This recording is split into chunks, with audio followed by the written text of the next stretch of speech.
Enregistre, ça enregistre. C'est un bon début. Au programme de cet hebdo, cette semaine, il y aura du jeu vidéo, de la série, du cinéma x2, et même un quiz sur des séries que tout le monde a oubliées. Et ça, c'est bien. C'est l'hebdo numéro 10 de Culture Club Sandwich, et c'est parti, s'il veut bien lancer le générique. Oh, du premier coup.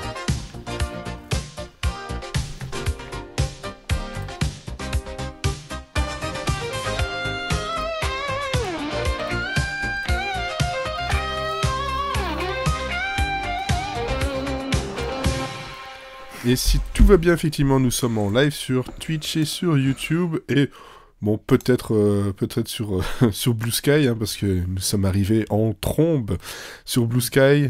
On en profite pour vous rappeler... J'aime beaucoup ce plan, Olivier, c'est nickel. On en profite pour vous rappeler de nous suivre sur les réseaux sociaux que sont Blue Sky, Instagram, peut-être Facebook si jamais, et Twitter, ouais... Plus trop, hein. Non. Venez sur Blue Sky, c'est mieux. Mais venez sur TikTok, par contre. C'est moins pire. Oui, ou sur TikTok, effectivement. Avec moi ce soir, pour vous parler de recommandations ou pas culturelles, il y a donc Sarah. Salut. Il y a Olivier qui vient de réapparaître. Salut. Et Elodie. Bonsoir. Et Florian. Ouais. Ça va être une bonne ambiance, je sens. Il y a la moitié qui a envie de dormir, peut-être, non? Est-ce que c'est encore un Itsy Bitsy Sleepy Committee? Non, pas cette fois-ci, non. Elle est quand même relativement, j'ai l'impression, en forme. Alors, donc comme je disais au programme, il y a de la série, du jeu vidéo et du cinéma, un quiz, et, Sarah, il y a aussi des actus. Les news. Et oui, on fait le point sur l'actu culturelle, pop culture, culture pop de la semaine. Je vous invite, mes chers compatriotes, à vous muter s'il vous plaît pour éviter d'entendre les choses en double. Merci. Alors, on va commencer côté série avec notamment là des infos sur mercredi, la série Netflix, puisque Lady Gaga vient d'être annoncée au casting de la nouvelle saison. Donc ça va être la saison 2. La saison 1 était sortie en novembre 2022 sur Netflix. Ça avait effectivement bien cartonné. Pour l'instant, on n'a pas de date de diff pour la saison 2. On sait juste qu'ils sont encore en plein tournage en Irlande. Et que donc Lady Gaga va faire une petite apparition. On ne connaît pas du tout la teneur de son rôle, mais je trouve que c'est quand même sympa. Moi, j'avoue que j'avais bien aimé mercredi, hein, je n'ai pas honte de le dire. C'était intéressant. J'aime bien Jenna Ortega, donc à voir ce que ça va donner avec Madame Gaga. La plateforme Max vient d'être élue meilleure application de l'année en France par les Google Play Best of Awards. Alors du coup, c'est Google Play qui organise des awards pour féliciter les applications des entreprises qui passent sur Google Play. Donc c'est Google qui félicite Warner et Max. Est-ce que c'est un prix réel? Oui. Est-ce que c'est un prix juste? Je ne sais pas. Ce que je sais par contre, c'est que peut-être que du coup, ça va relancer un peu le débat de la médiocrité de certaines applications, d'autres plateformes qu'on ne citera pas. Mais je sais pas vous, mais moi je trouve qu'effectivement Max est plutôt bien foutu, que ce soit l'app sur le téléphone ou même sur le... Comment ça s'appelle, sur Chromecast. Là où on a quand même eu des plateformes qui se sont lancées. Mon Dieu. Voilà, pour ne pas citer Prime. Même la dernière version Netflix, elle est à chier. Prime. De quoi? La dernière version de Netflix sur le Chromecast, elle est quand même à chier. Je sais pas. Mais Prime, n'importe où. Ouais. N'importe comment. Je pense que c'est vraiment là... C'est celle à laquelle je pensais, hein. Clairement, il n'y a pas eu... Enfin, on sent que de toute façon, c'est pas forcément une priorité pour Amazon, mais c'est un petit peu dommage, quoi. Non seulement l'app est un peu pourrie, mais en plus, on se tape 3 milliards de pubs à chaque épisode, donc voilà. Ensuite... La priorité, c'est les sous. La pyroïté, oui. La priorité, c'est les sous. Excuse-moi. J'ai fourche-langué. Je croyais que c'était un nouveau mot que je ne connaissais pas. Oui, non, mais bien sûr, mais ça c'est le cas pour tous, a priori. Sauf qu'en fait, à un moment donné, il faut aussi savoir allier Récolter des sous, c'est aussi s'assurer que tes consommateurs continuent de consommer sur ta plateforme. Et au vu de l'explosion des prix et de l'explosion des différentes plateformes qu'il y a, à un moment donné, le consommateur va faire des choix. On en a déjà parlé les dernières semaines avec notamment l'affaire Disney Plus et MyCanal. Donc bon, je veux dire, c'est pas plus mal aussi d'essayer de faire des choses bien de temps en temps, quoi. Ensuite, dernière petite news série, pardon. Le spin-off sur Jon Snow, il y avait un spin-off qui était prévu, qui avait finalement été abandonné, et apparemment on a des nouvelles, puisque il n'est pas enterré, il est seulement décalé selon le directeur des programmes de HBO, qui a affirmé là cette semaine auprès de Deadline, du site Deadline, que les discussions étaient toujours en cours, donc on ne dit pas adieu à Jon Snow, à voir si effectivement il y a des choses qui vont se faire avec House of the Dragon. En tout cas, ce n'est pas complètement mort.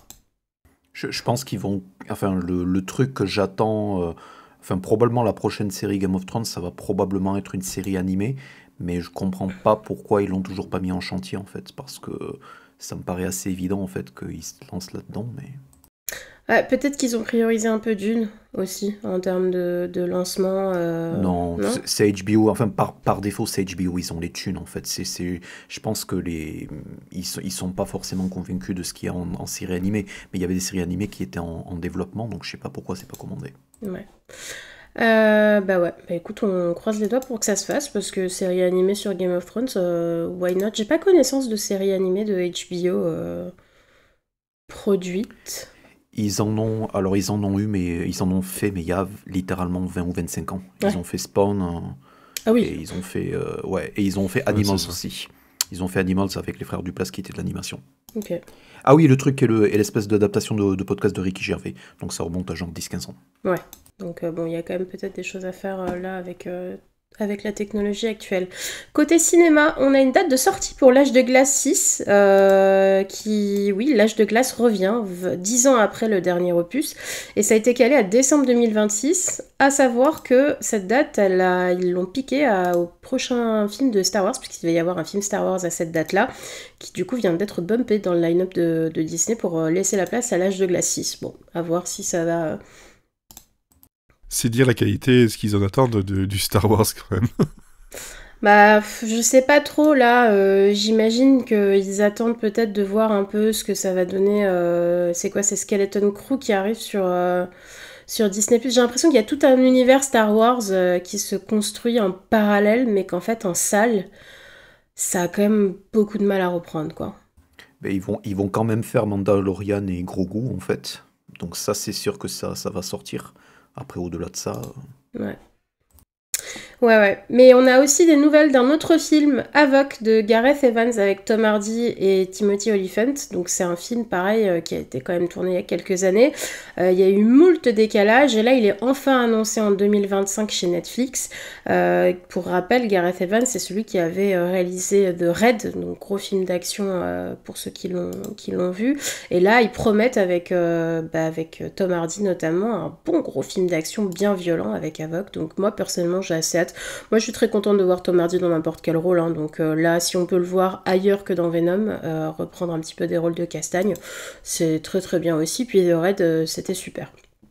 Et enfin, toujours chez Netflix, désolé, c'est l'actu un peu Netflix cette semaine, mais on a des nouvelles de Zack Snyder qui vient d'annoncer au line-up de Netflix justement un nouveau film, alors qui n'a rien à voir avec 300, qui n'a rien à voir avec Rebel Moon, mais il va se pencher sur un film d'action ou thriller, je sais pas trop, sur la police de Los Angeles, LAPD. Intéressant parce que j'ai pas souvenir que Zack Snyder est dans sa filmographie justement du ciné un peu réaliste, quelque chose qui se passe ni il y a 150 ans, ni sur une autre planète. Après, en film réaliste, il a fait un truc Day of the Dead, non? C'est pas son premier film? Non. Quel film? Non, je confonds. Day of the Dead, le premier film de Zack Snyder, celui d'avant 300, c'était pas un film de zombies? Oui, mais Army of the Dead, mais c'est pas très réaliste. Non, ça c'était après. Ouais. Mais c'est devenu un documentaire, c'est ce que je veux dire. Hein. Voilà. Ah oui. Le plus réaliste qui s'y rapproche, effectivement, c'est... Je regarde un peu sa filmo, y a pas, quoi. Ouais, y a rien. Donc, en vrai, je suis assez curieuse de voir ce que ça peut donner, sauf s'il a Si, très il y a vite donné... l'anniversaire de sa sœur qu'il a filmé, mais à part ça, bon, pas grand-chose. Ok. C'était Filmé plutôt et bien. qu'il a réussi en plus à vendre avec une version longue, la Zack Snyder Cut En du director's birthday de sa cut, sœur. Exactement. Exactement, en noir et blanc. En noir et blanc. Côté La sister musique... cut. La sister cut. C'est une... On appelle aussi la Scissor Sisters. Mais... C'est ça. J'avais pensé à dire Whoopi ça, Goldberg et Sister oui. Act, mais... Tout à fait. Je veux dire, c'est un spin-off de Sister Act. Elodie a la bonne référence. Allez. Bravo. Côté musique, Julien Doré rejoint le top des albums cette semaine. Il détrône les Cure. Bon, un peu triste pour les Cure, mais bon, il a sorti son album Imposteur. On en veut à Album... Olivier. C'est officiel, on en veut à Olivier. Oui, non, mais c'est une honte et l'album de Julien Doré porte bien son nom. Donc l'album qui s'appelle Imposteur, c'est un album de reprise sur lequel il a invité plein de guests pour chanter un max de reprises. Il y a 17 morceaux de variété française qui Donc, vont en gros, sa maison de disques lui a demandé de faire un album, il savait pas quoi faire, donc il a fait un album de reprise. Bah, c'est un peu ça. Après, c'est vrai que lui s'est fait connaître à l'époque par Moi Lolita, à la nouvelle, c'était la Nouvelle Star, je crois, hein, c'est ça. C'est ça, Et là, du coup, on retrouve à la fois des titres comme Toutes les femmes de ta vie à Cuitas les bananas. Donc, bon. J'ai- Et c'est cet album qui a détrôné les Cure. Ouais, ça fait un peu mal au cul, mais au-delà de ça, en plus, j'aime plutôt bien Julien Doré. En tout cas, j'aime bien le bonhomme. Mais clairement, ça sent le truc du gars qui est en panique parce qu'il a pas d'inspiration et qui refait ce qui lui a apporté une. Je sais pas, je pense pas, vu le bonhomme, je pense que justement c'est un projet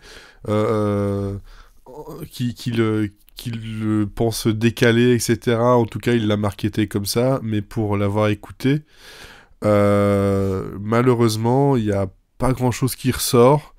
Il y a 2-3 trucs qui sont un peu sympas, mais il chante du basique Julien Doré sur absolument tout. Et autant ça peut bien fonctionner sur certaines chansons, sur d'autres, c'est genre, j'ai l'impression d'écouter la même chanson tout le long, et il change juste les paroles de temps en temps, quoi. Bah, c'est un peu le problème de Julien Doré, j'ai envie de dire. C'est-à-dire que même Paris-Séchelles ou Coco machin chose ou truc Oui, c'est bidule, ça. c'est un peu toujours la même chose. Il est sympa, on l'aime bien, il est un peu décalé, mais bon, moi j'arrive pas à différencier une chanson de l'autre. J'espère qu'il va pas entendre ce podcast parce qu'en plus il aime bien clasher les gens sur Non, mais, les réseaux sociaux. Le seul truc pour lequel vraiment je pourrais lui en vouloir, c'est dans Les démons de minuit. Il susurre qui ça à chaque fois, et là j'avais envie de le baffer. C'est honteux. Écoute, il y a C'est deux quoi, un écoles. mariage Il y a 2 écoles. Tu fais partie de l'école qui ça, alors ça veut dire. Ah, Ça donne une moi, reprise coup-ci, coup-ça. Moi, moi, je fais partie de l'école qui ça, mais bon. Désolée, je peux pas m'en empêcher à chaque fois.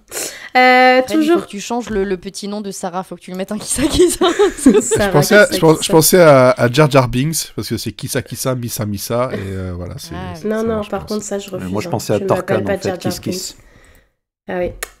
Allez, je reprends la suite parce que sinon on va en avoir pour 1000 ans. Donc toujours côté musique, Michel Polnareff fait enfin ses adieux. Pornaref. Pornaref. Polnareff. Je pense que c'est très révélateur. Titre.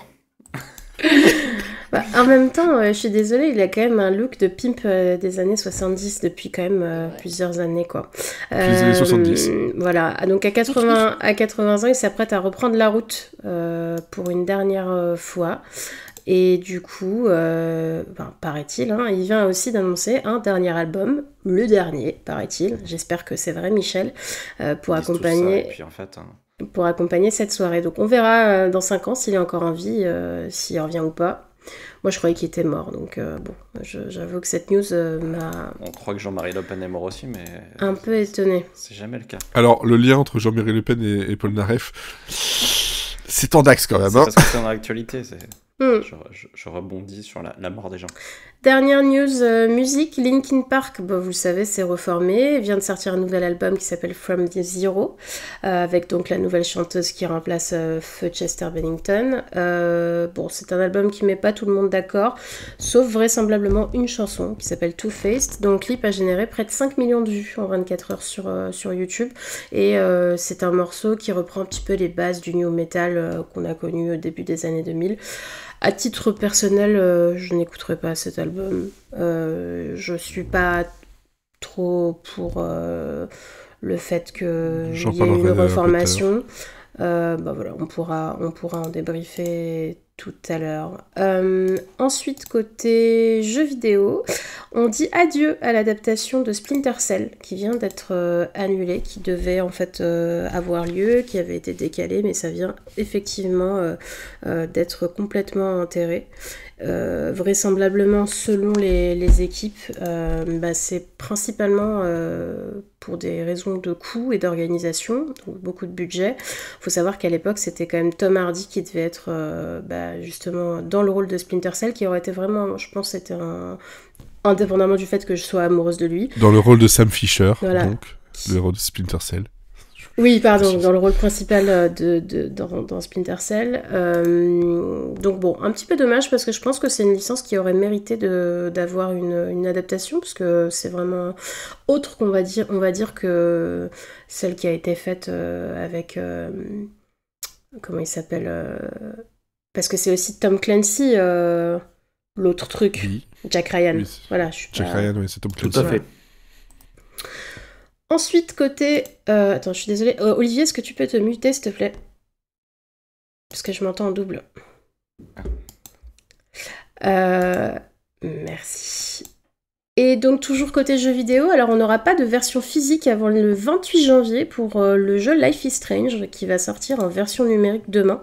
Pour la première fois, effectivement, l'éditeur, donc Square Enix, a fait un choix intéressant de ne pas attendre justement la version physique qui malheureusement a été décalée. Ils ont décidé de faire... Pardon, je crois qu'Olivier était en train de faire un striptease d'un coup là et se lever.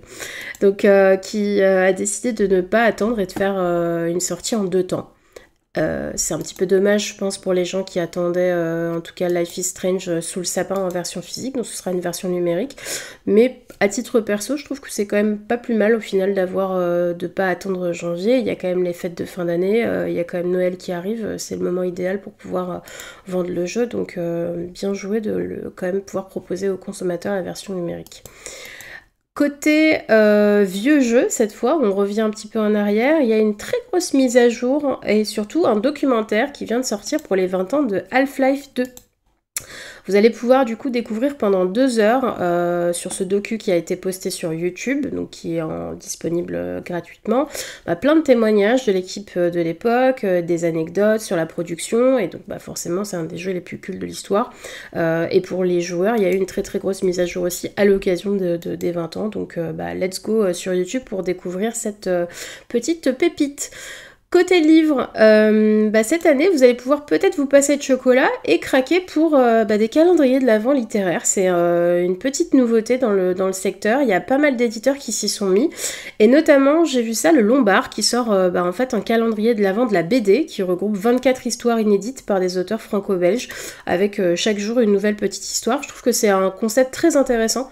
Ça change des trucs de la bouffe ou de l'alcool, c'est bien. Bah ouais, c'est cool, et puis en plus ça permet de pouvoir... C'est quoi le problème de la bouffe et de l'alcool? Disons que c'est pour le côté culturel. Ah oui. Disons qu'avec le... Non, c'est bien de lire. C'est bien de lire, c'est bon de lire. Je pense que c'est bien de pouvoir surtout... partager aussi, parce qu'une nouvelle histoire par jour, ça permet aussi de garder un petit peu le contrôle sur une BD, où quand tu la reçois, généralement, je sais pas vous, mais moi je la lis d'un coup, quoi. Je la lis d'emblée. Ouais, donc je trouve que c'est intéressant de voir si on va réussir à se contenir, comme pour les calendriers de l'Avent de chocolat, nous en tant qu'adultes, avec une BD comme ça pour adultes qui est faite. Et dernière petite news côté livre, Erika Falk arrive bientôt sur les écrans. Erika Falk, c'est le personnage principal des polars nordiques de l'auteur Camilla Läckberg, qui vient d'atterrir, donc qui a atterri chez TF1 avec au casting Julie Debona et Grégory Fitoussi.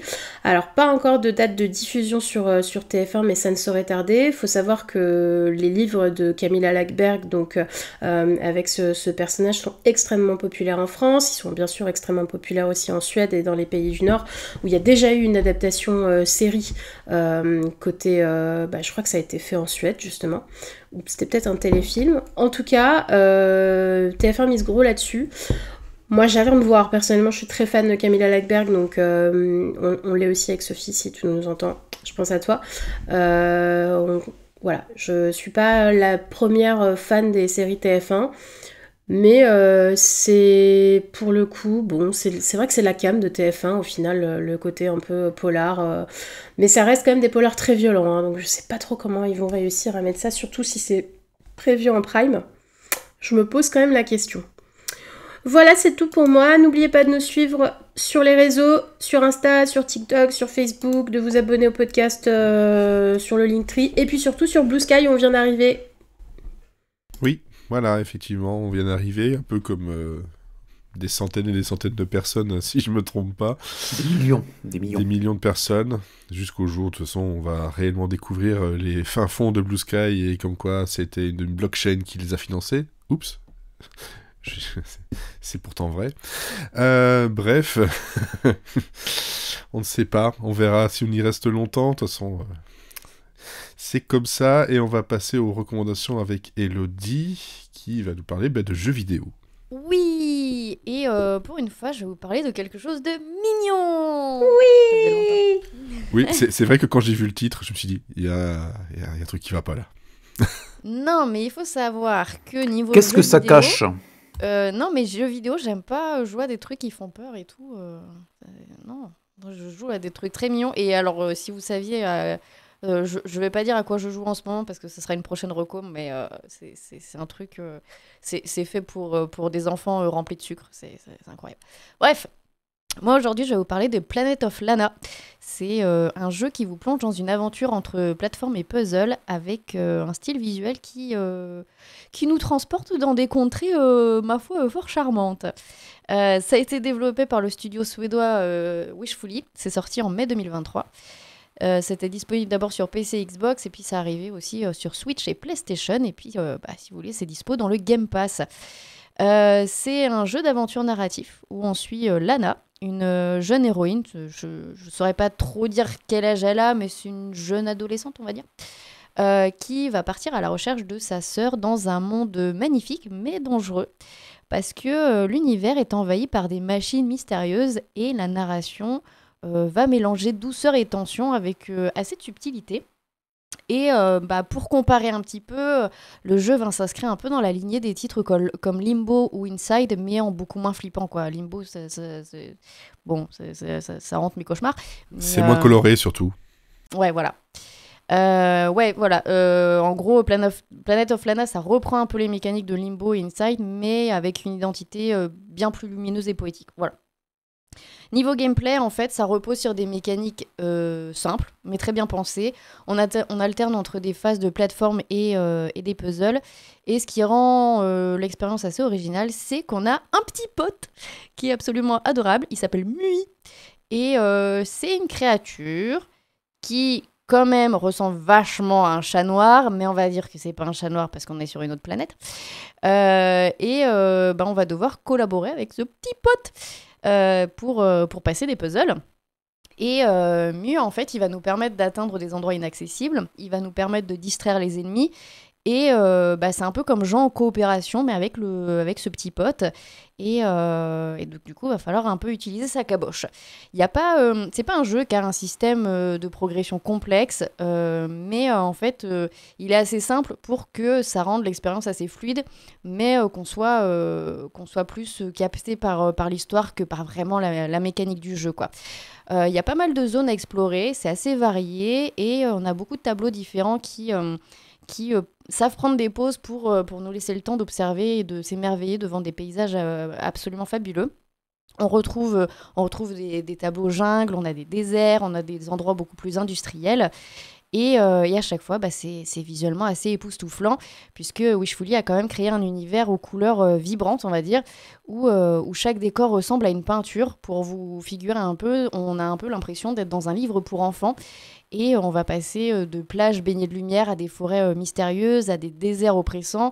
On a à chaque fois une palette de couleurs qui est bien établie et qui va renforcer chaque ambiance. C'est une direction artistique qui est très soignée et qui va nous immerger dans un univers aussi beau que parfois inquiétant, parce que je rappelle qu'il y a des robots qui veulent nous kidnapper pour nous écrabouiller. Bref, on a une super bande-son aussi qui est signée Takeshi Furukawa, et qui va vraiment renforcer le côté poétique du jeu. C'est assez envoûtant, c'est parfois mélancolique, mais c'est toujours parfaitement synchronisé avec l'action, parce que bien évidemment, comme dans tous les jeux vidéo, quand la musique devient inquiétante, c'est qu'il y a un méchant qui arrive. Donc ça fait partie des petits indices qui sont disséminés dans le jeu. La musique est toujours là aussi pour les phases plus d'émerveillement. Il y a des effets sonores et qui nous plongent un peu dans la faune locale. Et il faut souligner aussi qu'il n'y a absolument pas de dialogue dans le jeu. On entend juste la petite fille qui va appeler sa sœur, et qui va appeler Mui, parce que Mui, il y a une petite mécanique on lui demande de rester à un endroit et après on l'appelle pour lui dire qu'il peut bouger. Mais en fait, on parle pas du tout, et de toute façon, on se doute que si on parlerait un langage que nous, on ne connaît pas, puisqu'on est sur une autre planète, et que, en fait, l'écriture, c'est des sigles qui nous sont absolument inconnus. Pour résumer, en fait, Planet of Lana, ce qui va surtout jouer sur l'originalité, c'est surtout sa direction artistique, parce que niveau gameplay, c'est assez simple, mais ça n'enlève rien à la profondeur de l'expérience. C'est surtout aussi l'ajout de Mui, le petit compagnon, qui est une belle touche d'originalité et qui donne un côté attachant et interactif au jeu, parce que c'est un jeu qui se contente pas de raconter une histoire, mais en fait, on vit vraiment une vraie expérience à travers chaque détail visuel et sonore. S'il fallait trouver un bémol, on pourrait dire que le jeu peut sembler un peu court pour ceux qui recherchent une aventure un peu longue. Et certains pourraient trouver les puzzles un peu faciles. Et j'avoue que moi qui suis con comme un balai, j'ai un peu torché le jeu. Faut savoir que ça se termine à peu près en 4 ou 5 heures, quoi. Et franchement, j'ai pris mon temps, mais c'est vrai que c'est un jeu qui est simple, quoi. Mais ça n'enlève en rien à la qualité de l'expérience, parce que c'est avant tout une œuvre poétique plus qu'un challenge. C'est du coup un jeu qui plaira à la fois aux amateurs de jeux narratifs et contemplatifs, mais surtout aussi aux joueurs qui apprécient autant l'art que le gameplay. Et du coup, comme c'est assez facile, on va dire, c'est un jeu qui est accessible aux débutants et à ceux qui n'ont pas forcément l'habitude de jouer à des jeux de puzzle. Et parce que la prise en main est très simple, et franchement, le début de jeu, il vous accompagne beaucoup, quoi. T'as le tuto pendant une demi-heure à peu près. En résumé, c'est surtout une aventure émotive et artistique. Et en fait, c'est assez émouvant. J'ai un petit peu pleuré à la fin. Et voilà, je vous le recommande. Voilà, comme je disais, il faut entre 4 et 5 heures pour le terminer. C'est disponible à peu près partout, et il est dans le Game Pass. Et ça, il y a un côté dans les décors, il y a un côté très Miyazaki, quoi. Ouais, surtout quand tu vois les petites créatures. Autant les robots, ils sont pas trop Miyazaki, mais tu regardes les petites créatures Ouais. les On petits dirait un méchants, ils ont mini. vraiment un côté Miyazaki, ouais. Même le petit, je sais pas, j'ai Le pas petit compris Mui. comment. Ouais, c'est un mini Totoro, en fait.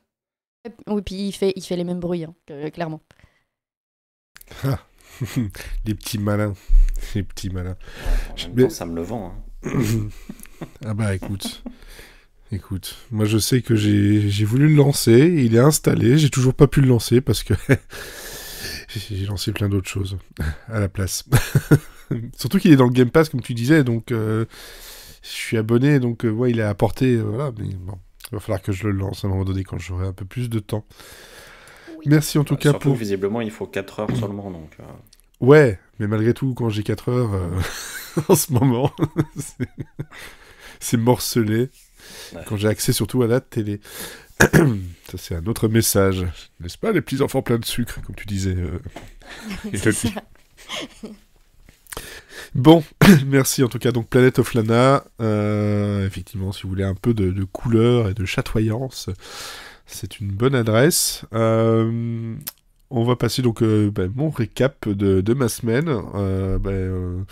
on en parlait pendant les news, donc effectivement, Linkin Park a ressorti un nouvel album, un 8e album depuis, voilà, ça fait un petit moment qu'ils avaient plus ressorti quelque chose de vraiment concret, si ce n'est des collections anniversaires, des compilations, des attrapes cash, hein, des attrapes fric, on peut les appeler comme ça, hein, c'est pas autrement, de toute façon. C'était assez catastrophique. Et puis même, voilà, moi qui étais grand fan à l'époque Meteora, et qui, avec le temps, ça s'est plus que étiolé parce que ça partait dans tous les sens et c'était pas vraiment ce que je voulais écouter. C'était pas non plus vraiment très très bon. Même avec l'âge et avec le temps, ce qui a été fait derrière, c'était pas vraiment très bon. L'arrivée donc d'Emily Armstrong, la nouvelle chanteuse, j'étais circonspect. On enlève les casseroles qu'elle peut avoir au cul, hein, pour essayer de voir ce que ça vaut ce 8e album. Et je l'ai dit sur Instagram dans une story, hein, c'est l'album qui sonne comme étant l'album qui aurait dû sortir après Meteora, sachant que Meteora est sorti en 2003. Donc vous pouvez dire que l'album qui vient de sortir ici il y a 3 jours, du coup, puisqu'on est le 18 novembre, il a à peu près au moins 15 ans de retard dans la tronche, musicalement. C'est du new metal comme beaucoup de fans voulaient, hein, parce que globalement, si ça n'avait pas marché après, c'est parce que tout le monde s'attendait à avoir toujours la même recette. La recette à base de samples, de scratch, de rap et de guitare saturée. Le problème, c'est que quand tu écoutes un album qui dure que 39 minutes, si je me trompe pas, donc c'est déjà même pas 32 minutes, voilà, c'est très court, il y a 11 morceaux. Et là-dedans, il y a plein de choses qui ressemblent énormément à du Réanimation, du Meteora, du Hybrid Theory. Ok, sauf que en fait, moi j'ai grandi. Mes goûts ont changé, et le côté nostalgique d'un genre que j'aimais bien quand j'étais ado, jeune adulte, ça passe sur moi, comment dire, comme la pluie, quoi, hein, ça coule, voilà. Le Two-Faced dont tu parlais, effectivement, ça a l'air de faire beaucoup de grand bruit, le clip, etc. Je trouve ça juste assez vain, globalement. Il y a peut-être un morceau ou deux qui passe un peu, genre Casualty, qui est un peu violent et que j'ai bien aimé. Mais le reste, comme je le disais sur Instagram, hein, c'est The Emptiness Machine, hein, donc la machine à vide. En fait, c'est le nom qu'aurait dû avoir cet album. Voilà. Moi, je l'ai pas écouté, hein, j'ai juste écouté. Bon, déjà parce qu'en fait, je boycotte un peu la nouvelle chanteuse parce que, en fait, pour moi, elle représente tout ce qui n'est pas Chester Bennington et tout ce qu'il ne voulait pas en fait dans son groupe. Donc j'ai pas envie. Et puis en fait, pour moi, c'est juste aussi beaucoup Mike Shanoda qui veut juste continuer sans cesse, alors certainement avec les autres membres aussi, mais de ce que c'était pas le premier à dire que ça ressemble beaucoup à du Meteora et à du Hybrid Theory. Moi, j'ai quand même, en parlant de théorie, la théorie qu'en fait, il a glissé dans ce nouvel album des morceaux qu'il a voulu glisser pendant les premières années de Linkin Park, où il coécrivait avec Chester, mais c'était quand même plutôt Chester qui était dessus. Là, du coup, il est plus là, donc ça passe un peu comme une lettre à la poste, et donc du coup, elle, la chanteuse qui vient d'arriver, qui du coup doit faire ses preuves, etc., accepte aussi probablement beaucoup plus que... Voilà.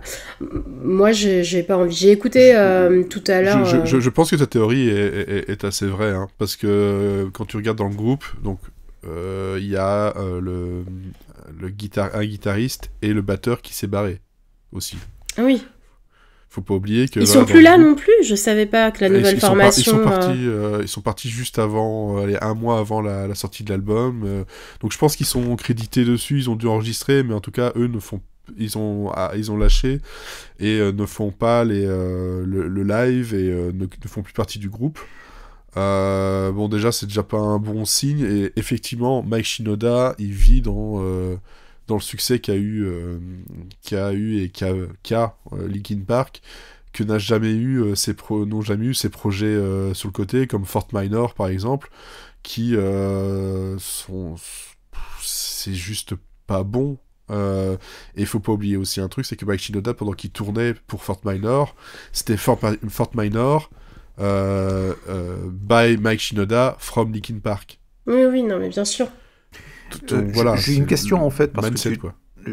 en fait, quand tu dis que ce que Chester Bennington ne voulait pas dans le groupe, en fait, qu'est-ce qu'il avait dit? Elle est scientologue, cette meuf, en fait. Donc c'est juste pas très... Voilà, c'est pas véritablement les valeurs ni de Chester, ni même du groupe de base, en fait. C'est quand même très étonnant qu'ils aient accepté une nana avec autant de casseroles, parce qu'il y a aussi d'autres problématiques en parallèle à ça, notamment le fait qu'elle ait défendu, comment il s'appelle, le mec de That 70's Show qui a été accusé de viol. Voilà, où elle était, elle a témoigné en sa faveur, elle l'a défendu, etc. Il y en a d'autres qui ont fait ça, hein, bien sûr. Ouais, elle l'a défendu, elle est revenue sur ce qu'elle a dit. Ouais, mais comme tous les autres, en fait. Comme tous les autres. Ouais. Donc, moi, ça me gêne. En fait, indépendamment, j'ai rien contre elle. Hein. Elle a une bonne voix de métal, voilà, je comprends. Mais pour moi, en fait, ça aurait dû s'arrêter. Voilà, je sais que je fais pas l'unanimité en ayant ce discours-là, parce que il y a beaucoup de groupes qui ont continué à exister en remplaçant des membres forts, etc. Pour moi, Linkin Park, l'âme de Linkin Park, c'était Chester, c'était lui qui écrivait, c'était lui qui chantait, c'était lui qui avait une présence. Et Mike Shinoda, même s'il a toujours voulu être au même niveau que lui, ne l'a jamais été. Il s'est fait dépasser, en fait, alors que c'est lui qui a monté le groupe, il s'est fait dépasser, et je pense que c'est quelque chose qu'aujourd'hui, il en veut encore beaucoup à Chester de s'être suicidé. Et j'ai un peu l'impression que c'est une espèce de revanche de garder le groupe et de remonter les choses et d'essayer de garder un semblant de... Mais bon... Après, voilà, écoute, que les fans soient contents, tant mieux. Moi, je juge vraiment pas les gens qui ont envie d'écouter, bien au contraire. Voilà, moi pour l'instant, de toute façon je suis pas encore prête à écouter. Je l'ai écouté vraiment par curiosité musicale, culturelle, pour éventuellement pouvoir justement ici en parler dans le podcast. Mais je suis tout à fait d'accord avec toi que le groupe, c'est dur, hein, mais n'aurait pas dû continuer effectivement sans. En tout cas pas sous le nom Linkin Park, ils auraient pu faire autre chose, mais effectivement les autres choses n'ont pas fonctionné, donc je pense que voilà, effectivement mais si on veut entendre le plus proche du vrai Linkin Park, il faut écouter le groupe, je crois que c'est un groupe espagnol de reprise qui s'appelle Hybrid Theory, et le chanteur de Hybrid Theory, c'est une copie conforme de la voix de Chester Bennington, c'est absolument affolant. Alors qu'ici, Emily Armstrong, elle a sa voix, parce qu'elle était dans un groupe qui s'appelait Dead Sarah avant. Elle a sa voix, mais dans son phrasé, dans sa façon de placer certaines choses et certains cris, on sent qu'en fait elle a été poussée pour essayer de faire un peu comme Chester faisait. Mais bien sûr, évidemment. D'ailleurs, on l'entend là, parce que le seul morceau que j'ai écouté, c'est celui du clip là dont j'ai parlé tout à l'heure dans les news. Le seul moment où on a l'impression que c'est Chester, c'est quand il chante à deux avec Mike Shinoda et où on l'entend pas elle seule. Donc évidemment que c'est fait pour. Mais bon, écoute, voilà.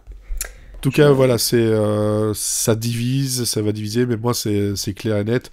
Je l'ai écouté 2 fois, dans 2 configurations différentes, pour vraiment essayer de voir un peu et ça passe pas... Enfin, ça me passe vraiment par-dessus la tête, et même je trouve que c'était ni fait ni à faire, et ça aurait dû rester là où c'était, c'est-à-dire dans un dictionnaire. Dans un dictionnaire. Dans un disque dur. Prêt à être formaté, quoi. Bref. Et sinon, sur les autres choses que j'ai fait, parce que voilà, on a parlé beaucoup de ça, j'ai été hier au festival du jeu de Chimay, donc Chimay en Belgique, un festival gratuit. La bière. Et de la bière. Et il y a de la bière, effectivement. Mais il y a aussi un festival gratuit qui se tient une fois par an, où on peut essayer des jeux de société, on peut rencontrer des créateurs, créatrices, Et boire des de la bière. sociétés. Boire de la bière. Et boire de la bière aussi, et manger des gaufres en même temps, et essayer les jeux, le tout gratuitement, fait par une association, et c'était franchement super bien tenu. J'ai découvert plein de petits jeux et de jeux un peu plus grands que j'ai rajouté à ma liste de bon, bah, il va falloir que je les achète, dont un qui s'appelle 2 pommes de pain, avec le jeu de mots qui va avec, et c'est un torture méninge. Donc franchement, ben voilà, si vous êtes en Belgique et que l'année prochaine, je pense que ça sera encore une fois en novembre, allez du côté de Chimay pour essayer des jeux, c'est assez cool, dans une bonne ambiance, franchement c'était très très bien. Et dernier point, j'ai regardé les 2 premiers épisodes de Saint-Denis Medical, dont je voulais parler la semaine dernière, mais ça allait sortir le jour même ou le lendemain. Le lendemain. Voilà, donc j'ai regardé les 2 épisodes qui ont été fournis, donc c'est sur NBC, c'est co-créé par Justin Spitzer, à qui l'on doit Superstore, American Auto, il a travaillé sur The Office comme je le disais, et là en gros c'est un mockumentary dans un hôpital. Ça fait énormément penser à The Office, vraiment, il y a même dans certaines mimiques et certains personnages, dont la directrice, on sent que voilà, la filiarité, je sais pas, la filiale. La filiation. La filiation, voilà, je trouve plus mes mots, est très très très proche. Ça n'enlève rien à ce que j'ai vu. C'était assez solide, c'était pas non plus révolutionnaire, mais il y a déjà un petit truc qui se met en place et qui va chercher aussi du côté un peu émotionnel par moment. Il y a eu des gags vraiment très drôles, des gags visuels et des gags plus dans l'écriture. Donc moi pour l'instant en tout cas j'ai vu 2 épisodes, j'ai envie de continuer. Je sais pas si ça va bien marcher ou si ça marche bien aux États-Unis. Mais voilà, si vous aimez les faux documentaires et le côté hospitalier, c'est assez intéressant à regarder. Donc je sais pas, Florian, si tu avais quelque chose à ajouter. Moi, je suis à peu près sur. Moi, je pensais que tu aurais un peu plus kiffé que moi. Malheureusement, ça a sorti la grand voile, en fait, un peu comme Céline Dion et Garou. Ça a beaucoup ramé. J'aime beaucoup. Enfin, le truc, c'est que j'y étais pour les comédiens plus que pour le concept en lui-même, en fait. Ouais, pareil. Donc, en gros, les comédiens, il y a Wendy Lyndon McCovey qui est Maman Goldberg, qui est pour n'importe qui a rematé un seul épisode des Goldberg. Je pense c'est que c'est une comédienne assez hallucinante, et là elle est un tout petit peu en retrait. Moi j'ai passé les 2 épisodes en fait à me demander en fait où était passée la comédienne que j'ai vue dans plein d'autres trucs. Tu demandes la 7e compagnie. Ouais, il y a ça, et moi en fait j'ai l'impression d'avoir vu en fait une espèce de clone de Jean Smart. En fait c'était assez bizarre, hein. Enfin c'était vraiment je pense que c'était la coiffure en fait qui faisait que c'est ça, physiquement effectivement elle ressemble énormément à Jean Smart, ouais. dans un sens où en fait je voyais pas trop ça dans The Goldbergs. Mais du coup, oui, il y a ça. Il y a Alison Tolman en fait qui Fargo, qui a joué dans une de mes comédies high concept, on va dire une de mes comédies préférées de ces dernières années, qui s'appelle Downward Dog. Je sais que je suis une des seules personnes à kiffer ce truc-là, oui. Mais franchement, elle y faisait beaucoup en fait pour le capital sympathie de la série. Voilà, donc il y a beaucoup de comédiens sympathiques, hein. Je pense que la série, non seulement en fait suit beaucoup trop le cahier des charges en fait du documentaire, de Office, de Parks and Recreation et tout, et je pense que là on est arrivé à un point des séries où en fait ça fait 20 ans qu'on se tape ces mimiques, ces plans, ces choses-là, donc ça a beaucoup plus tendance à desservir ça. Et là, en fait, où tu parlais de Superstore, hein, les débuts de Superstore, parce que j'ai quand même vu, je crois que j'ai vu toute la première saison de Superstore, malheureusement, j'ai jamais fini la série. Je pense qu'il y avait un cast dans Superstore et America Ferrera et le lead masculin. Ben bref. Fidley. Mais, Attends. Oui. C'est Ben quelque chose. C'est Ben quelque chose. Ben Ah, tu Feldman, disais merci. Feldman. Ben, oui, pareil que François. Et du coup, c'est un cast qui était beaucoup plus dynamique, avec des vannes qui fusaient beaucoup plus souvent, avec vraiment une dynamique de groupe qui était meilleure. Là, quand en fait il y a des comédiens, quand on nous introduit des personnages en fait, où on nous dit en fait que ce sont des égocentriques imbus de lui-même, imbus d'eux-mêmes dès le départ, et qui, dans le cas de la directrice, donc, qui est jouée par Wendy McLendon-Covey, qui menace de couler l'hôpital, c'est pas le genre de truc qui va forcément te faire poursuivre la série. Donc, pour moi, si tu veux, moi, il y a un capital sympathie qui est vraiment à remettre en cause. Et surtout, je me suis pas beaucoup marré. Ouais. Et je pense que ça y va pas assez fort. Et je pense que toi comme moi on est fan de Scrubs, et en fait on retrouve pas. Moi je voulais une espèce de version toute proportion gardée de la première saison de Scrubs, et je pense que ça manque de point de vue, et ça manque, on va dire, d'ensemble en fait, qui sait vraiment jouer les uns avec les autres. Et Ouais. sur les deux premiers épisodes, ça me pose vraiment un problème, quoi. Voilà, je terminerai là-dessus, mais sur les 2 premiers épisodes, les seules personnes qui sont ensemble, en général, c'est par groupe de 2, rarement plus.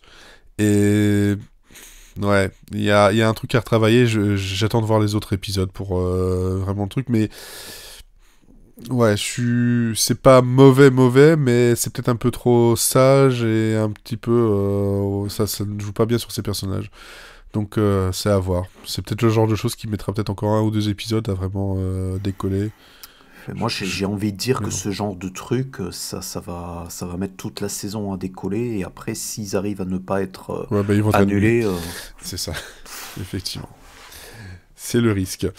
C'est un peu le problème Parce que, en fait, en vrai, une série de comédie, ça a toujours besoin d'une saison pour s'installer aussi. C'est Bah oui, normal. oui, bien sûr. Enfin, moi, ça me dérange pas, en fait, ils ont besoin aussi de se raccrocher à quelque chose qu'on connaît pour pouvoir, après, derrière, faire quelque chose de nouveau. Et ça a Bah, été le cas de pas mal de séries comédies qui sont parties sur des concepts qu'on connaissait déjà et qui, en fait, derrière, sur d'autres saisons, ont su trouver leur propre identité, quoi. bah, Donc, The Office, par exemple, The Office US, qui a réussi en 2e saison.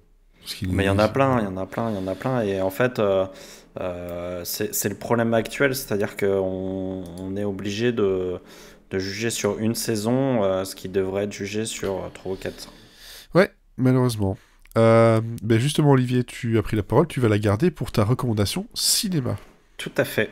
Alors moi, je vais vous parler donc de cinéma et surtout de ce qui est pour moi probablement le meilleur film français de l'année, ou en tout cas qui sera dans mon top 3 français, et qui sera pas loin du top 3 global. C'est un film de Julien Colonna qui s'appelle Le Royaume et qui est sorti mercredi dernier. Donc autant vous dire que il passe totalement inaperçu médiatiquement puisqu'il est écrasé par le blockbuster Gladiator 2. Et pourtant, entre les deux films, bah, pour moi, il n'y a pas photo. Je préfère largement Le Royaume. Alors, de quoi ça parle, ce Royaume? C'est assez simple sur le papier. En fait, c'est l'histoire d'une jeune Corse qui s'appelle Lésia et qui est en vacances d'été, donc elle n'a pas cours. Et du coup, elle voudrait en profiter pour passer du temps avec son père. Sauf que bah, son père, c'est pas n'importe qui, c'est le boss d'une organisation criminelle corse. Et que ce monsieur, il est en fuite et recherché par la police. Et que par-dessus le marché, il est visé par une série d'attentats et de meurtres de la part d'autres clans. Donc, pardon, je suis désolé, j'ai le chat qui fait un bordel. Ce qui me faisait rire, en fait, c'est qu'au début de ton pitch, tu disais, ouais, en fait, c'est une ado qui est en vacances, qui a, voilà, quoi, qui est pas grand chose à faire et tout. Et moi, je me disais, ah, c'est un remake corse de Phineas and Ferb. Ouais, bah, c'est un peu ça, sauf que donc voilà, donc elle veut passer du temps avec son père, mais bon, son père, il est un peu occupé à survivre, donc c'est un peu compliqué pour elle, et les conditions sont pas tellement réunies pour passer un été tranquille avec son père, mais malgré tout, ils vont quand même réussir à y arriver. Et donc voilà, donc c'est Julien Colonna, le réalisateur du film, n'est autre que le fils de Jean-G. Colonna. Je ne sais pas si vous savez qui c'est, mais c'était un ponte du crime en Corse, et il était considéré par toutes les agences antidrogue du monde entier comme l'un des fondateurs de la French Connection. Donc autant vous dire que c'était un gros ponte de la drogue Ah ouais. dans le monde. Et donc en fait, ce qu'il nous raconte là, c'est un récit qui est très personnel. Et c'est un film enfin moi, qui en tout cas m'a roulé littéralement dessus. Euh, et ça se sent que c'est incroyablement personnel. Tout semble vraiment très très vrai dans ce qu'on voit à l'écran, tant au niveau de la violence qui est omniprésente, sans être spectaculaire, mais toujours âpre et crue. Enfin, c'est vraiment une violence qu'on, vraiment qu'on ressent totalement réelle, et qui du coup est beaucoup plus marquante pour nous en tant que spectateurs. Mais c'est vrai aussi, on sent que tout est vrai dans les relations entre les différents protagonistes. Il n'y a pas du tout d'effet de dramatisation comme il peut y avoir dans les films de gangsters qu'on a l'habitude, où les mecs se balancent des phrases, des punchlines dans tous les sens. Là, en fait, tout se fait sous le manteau. C'est vraiment l'omerta corse. Il y a des conciliabules qui se font entre les membres du clan. C'est que des chuchotements qu'on entend. On n'entend pas exactement tout ce qui est dit. Tout est caché. Tout est fait que de non-dit, en fait. Les choses se font que par le regard, que par... du coup, on est dans une atmosphère qui est assez oppressante, parce qu'on ne sait jamais réellement tout ce qui se passe. Et en plus, le but de ce monsieur, c'est quand même de faire en sorte que Lesia vive une vie la plus normale possible. Donc en fait, du coup, elle sait jamais ce qui se trame. Elle sait jamais ce qui. Alors, elle sait bien sûr qu'il se passe des choses. Elle sait que son père, c'est un chef de clan, et qu'il a des problèmes, mais elle sait jamais réellement dans quelle proportion, en fait.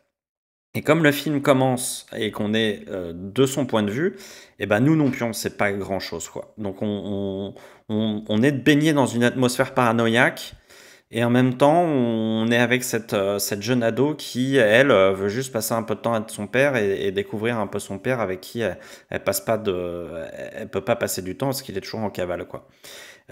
Et puis, petit à petit, au fur et à mesure où elle va découvrir son père, où elle va se rapprocher de son père, voir ce qu'est réellement sa vie, bah, tout ce qui était caché, ça devient une confidence.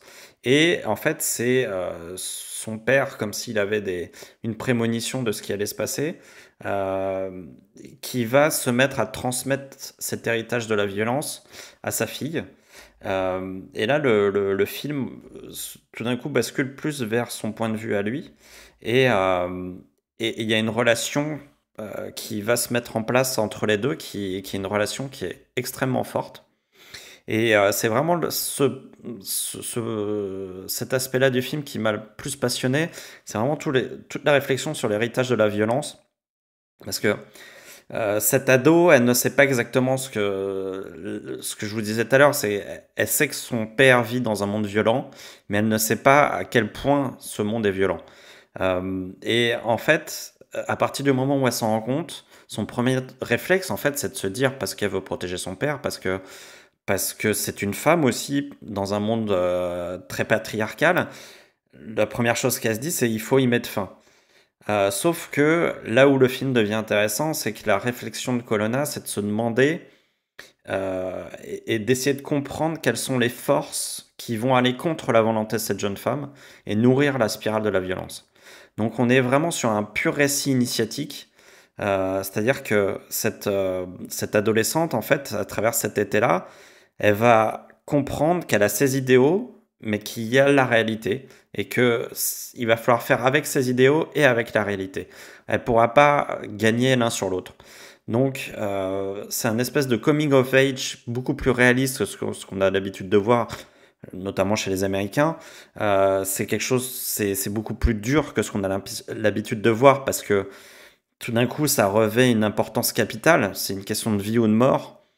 Et, euh, et en plus, c'est souvent les coming of age, c'est quelque chose d'un petit peu égocentrique. C'est-à-dire que c'est quelqu'un qui qui fait face à ses sentiments et qui va devoir régler le changement de ses sentiments. Et ben là, en fait, le problème, c'est que non seulement ça va changer sa vie, Alésia, mais ça va changer la vie de tous les gens qui l'entourent. Donc ça va avoir des proportions personnelles vraiment très, très importantes au-delà de sa propre personne. Et donc là, en fait, on touche à ce qui fait la tragédie shakespearienne, dans tout ce qu'elle a de plus noble et de plus émouvant. Et d'ailleurs, le titre, le royaume, bah, tout de suite, ça nous fait penser au royaume du Danemark, à toutes ces histoires d'héritage qui ont fait les grandes tragédies théâtrales. Et là, on est vraiment en plein dedans, mais de manière très moderne, même si ça se passe dans les années 90. Et c'est d'autant plus fort que cette tragédie qui souvent est en mode théâtral, et c'est par exemple le cas des tragédies de Michael Mann qui sont malgré tout très grandiloquentes et très épiques. Là, on n'est pas du tout dans ce cas-là, on est vraiment dans le vrai. Ça vient de ce qu'a vécu Julien Colonna lui-même, de ce qu'il a pu voir, mais ça vient aussi de sa co-scénariste qui est Jeanne Herry. Je ne sais pas si vous savez qui est Jeanne Herry, mais c'est la scénariste et c'est la réalisatrice de films comme Pupille et Je ne verrai jamais vos visages. Je verrai toujours vos visages. Je verrai toujours. Toujours. Je me trompe toujours avec ce titre. Déjà, je m'en suis souvenu. Qui sont des films, d'abord, qui sont de très très très bons films. Et surtout, c'est des films qui s'illustrent par l'authenticité de leur écriture et de leur interprétation. Donc voilà, c'est quelqu'un qui, dans son écriture, qui va toujours aller chercher comment ça se passe réellement, comment les gens parlent, comment elle va essayer de toujours se positionner au plus près de la réalité des choses pour pouvoir après se permettre de rentrer dans la fiction. Et du coup, ça donne, à chaque fois dans ces films, ça donne quelque chose d'assez poignant et d'assez marquant.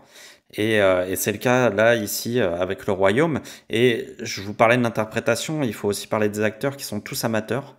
Alors moi, je déteste habituellement les comédiens amateurs dans les films. Franchement, en général, j'y crois pas. Ça me gonfle.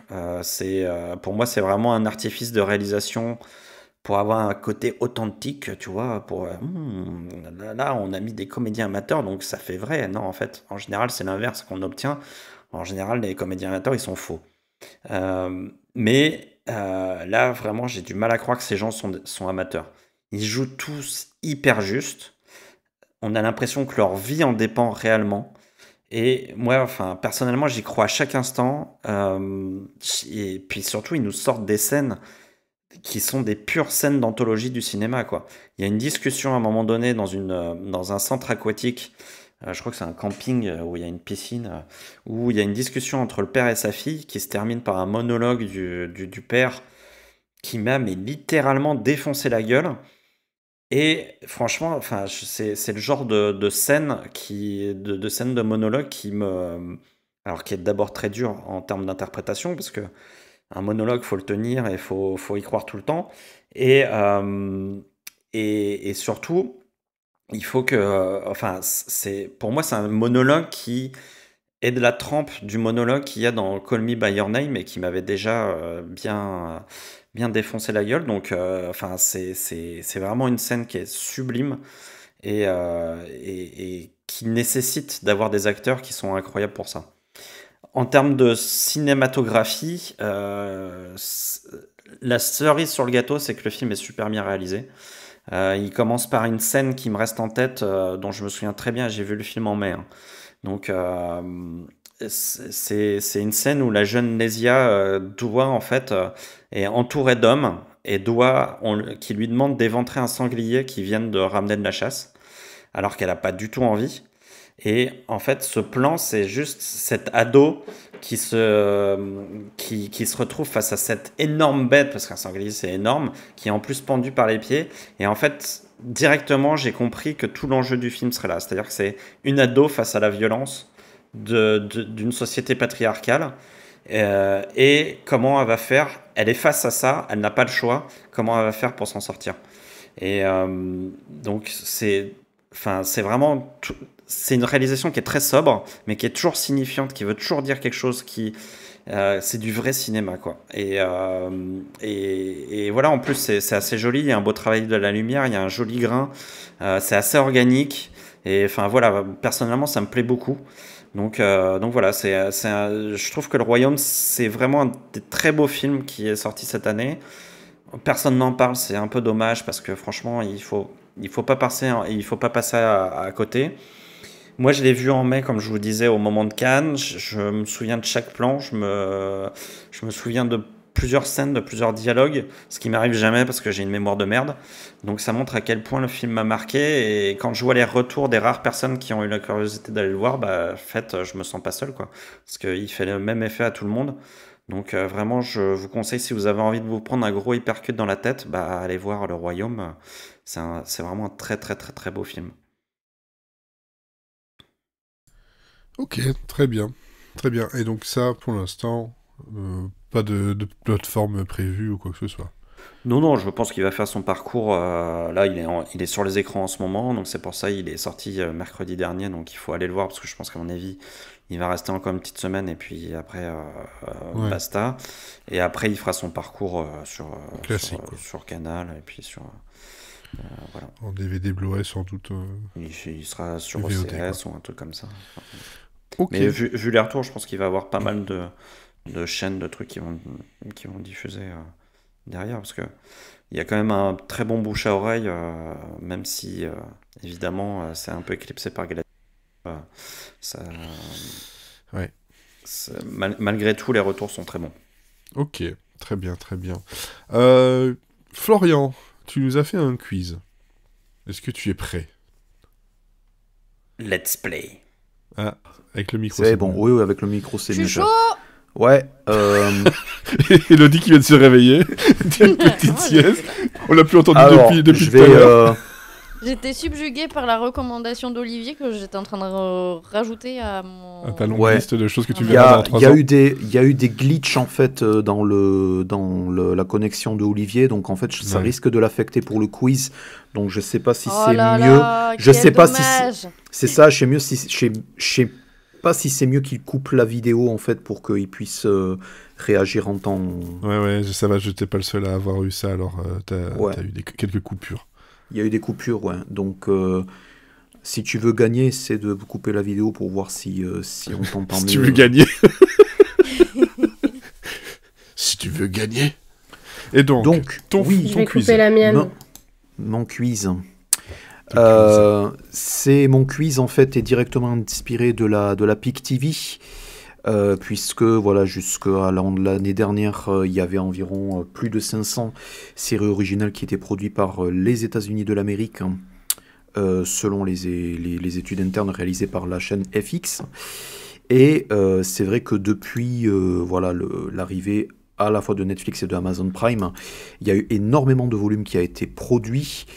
Et même en tant que voilà équipe experte d'un ancien podcast entièrement consacré aux séries, je pense qu'on a dû en oublier pas mal, voire énormément. Il y en a certaines qu'on n'a jamais vues. Voilà, il y a des grosses chances. Alors, j'ai décidé d'être moins sadique que ce que vous pourriez penser, c'est-à-dire que j'ai décidé de uniquement me concentrer sur des séries diffusées depuis 2016-2017, mais aussi, pour éviter de vraiment faire des trucs de sadique, vraiment avoir une majorité de séries anglophones. Il y a il y a une exception, j'ai mis une série française dedans, une série française de plateforme. Donc, pour être super clair, les séries dont je vais parler... Tapis. Alors, ça n'est pas Tapis, c'est un peu plus vieux. Je crois qu'il joue au... Je crois que t'étais en train de jouer au poker. C'est ça. Tapis dans l'ombre. Tout le monde est tapis dans l'ombre. Allez. Et surtout, l'ensemble, donc il y a 12 séries. Ok. potentiellement une pour départager, mais on va essayer donc de s'en tenir à 12. Je vais d'abord lire le synopsis. Dans le synopsis, il n'y aura pas le nom des personnages. Ensuite, je vais dire le nom des personnages. Ensuite, je vais dire les créateurs et acteurs principaux. Et ensuite, je vais dire qui l'a diffusé et quand. Et si vous ne savez pas, voilà, la langue sera au chat. Tu nous donneras la réponse. Et le point, oui, je donnerai la On réponse. se souviendra pas. Voilà, c'est ça. Parce qu'il gagnera un point. C'est ça, mais je pense qu'il y a certains... Je pense qu'il y a certaines séries en fait où j'ai dû enlever des trucs. Je pense que c'est trouvable aux 2 tiers et il y a un tiers où vous allez en chier. L'ensemble des séries dont je vais parler ont été diffusées soit sur Netflix, soit sur Prime Video, soit sur HBO. Il y en a une qui a été diffusée sur Stars. Mais ça, voilà, moi j'ai décidé d'essayer de faire les grosses plateformes. Donc, let's go. Voilà. Donc, est-ce que tout le monde il est prêt? Oui, Yes. on montre Oui. notre petit Je suis prénom chaud, avant là. de dire la réponse. Tout à fait. Et vous C'est criez le votre. plus dur en fait. Voilà, Je dis ça comme si j'allais avoir des réponses. c'est ça. Non, mais je pense que tu vas avoir des réponses à partir du moment où je dis le casting, parce que le casting, je pense que vous allez vous souvenir de trucs. Go. Première série. Donc, je lis le synopsis. 10 personnes perdues sur une île inquiétante ne se rappellent pas de leur identité ni Élodie. de comment. Lost. Non. Sarah, Oui. les 4400? Non. C'est des séries de plateformes Ouais, non, diffusées mais, dans les 7 dernières années. Donc là, de Lost et 4400, ça a été diffusé il y a Non plus mais de tu 15 crois ans. qu'on réfléchit à ce point-là? Non, Non, on balance ce qu'on a. Hein. Moi, t'as Ok. dit île, C'est ça. Mais non, c'est le. Ensemble, c'est le elles décident. Lost Bike là, mais je me souviens plus du nom. Ensemble, elles décident de se lancer dans un périple dangereux dans l'espoir de rentrer chez elles. Face à la pression physique et psychologique, elles vont devoir puiser dans des forces insoupçonnées pour survivre. Sarah. Le casting.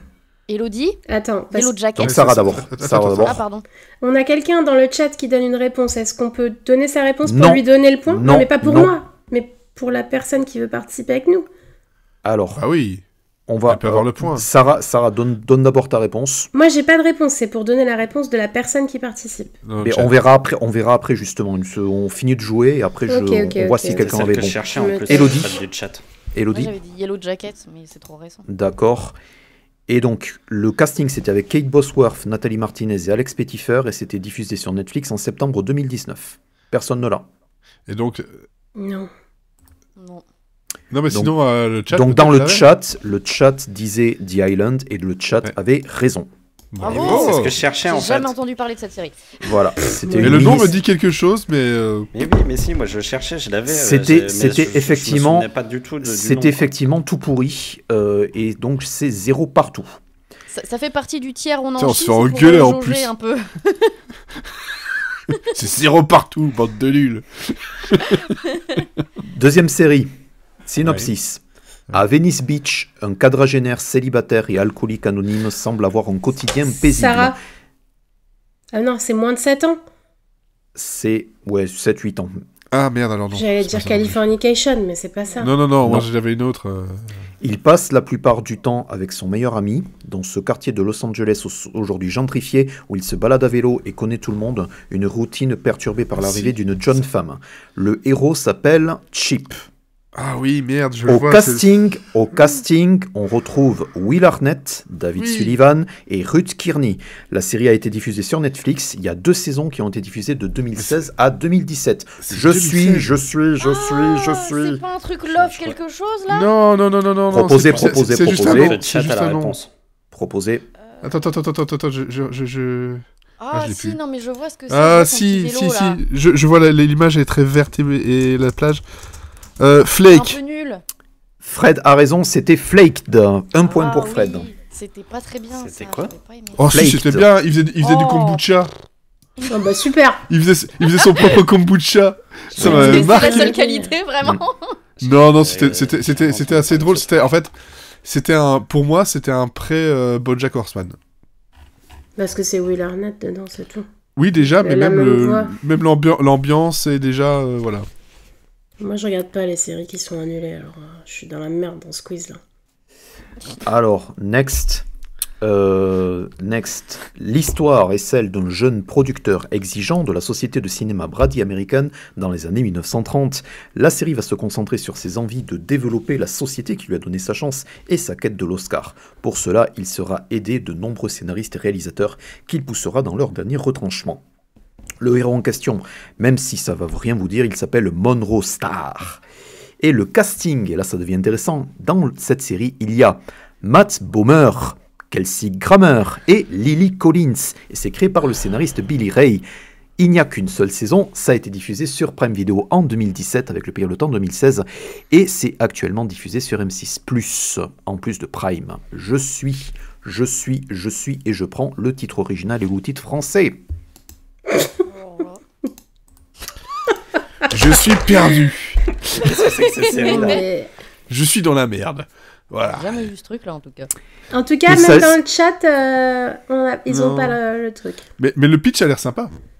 Le pitch donne trop envie en fait. Et Et donc donc je suis le- passé à côté de cette série. Et il Bah s'agissait de The Last Tycoon, le dernier seigneur en français. Voilà, et donc c'est dispo sur Prime et sur J'ai jamais M6+. entendu parler de ça. C'est obscur ça, non? C'est fou quand même. Et c'est le Parce quiz que le série que pitch- tout le monde a oublié. Hein. Ah oui, Ouais, oui, bah ça fonctionne bien en tout cas. Et ça fonctionne très très bien. Next. La série raconte l'histoire d'un juge corrompu qui, après le suicide de son fils, devient sujet à des visions et croit entendre Dieu.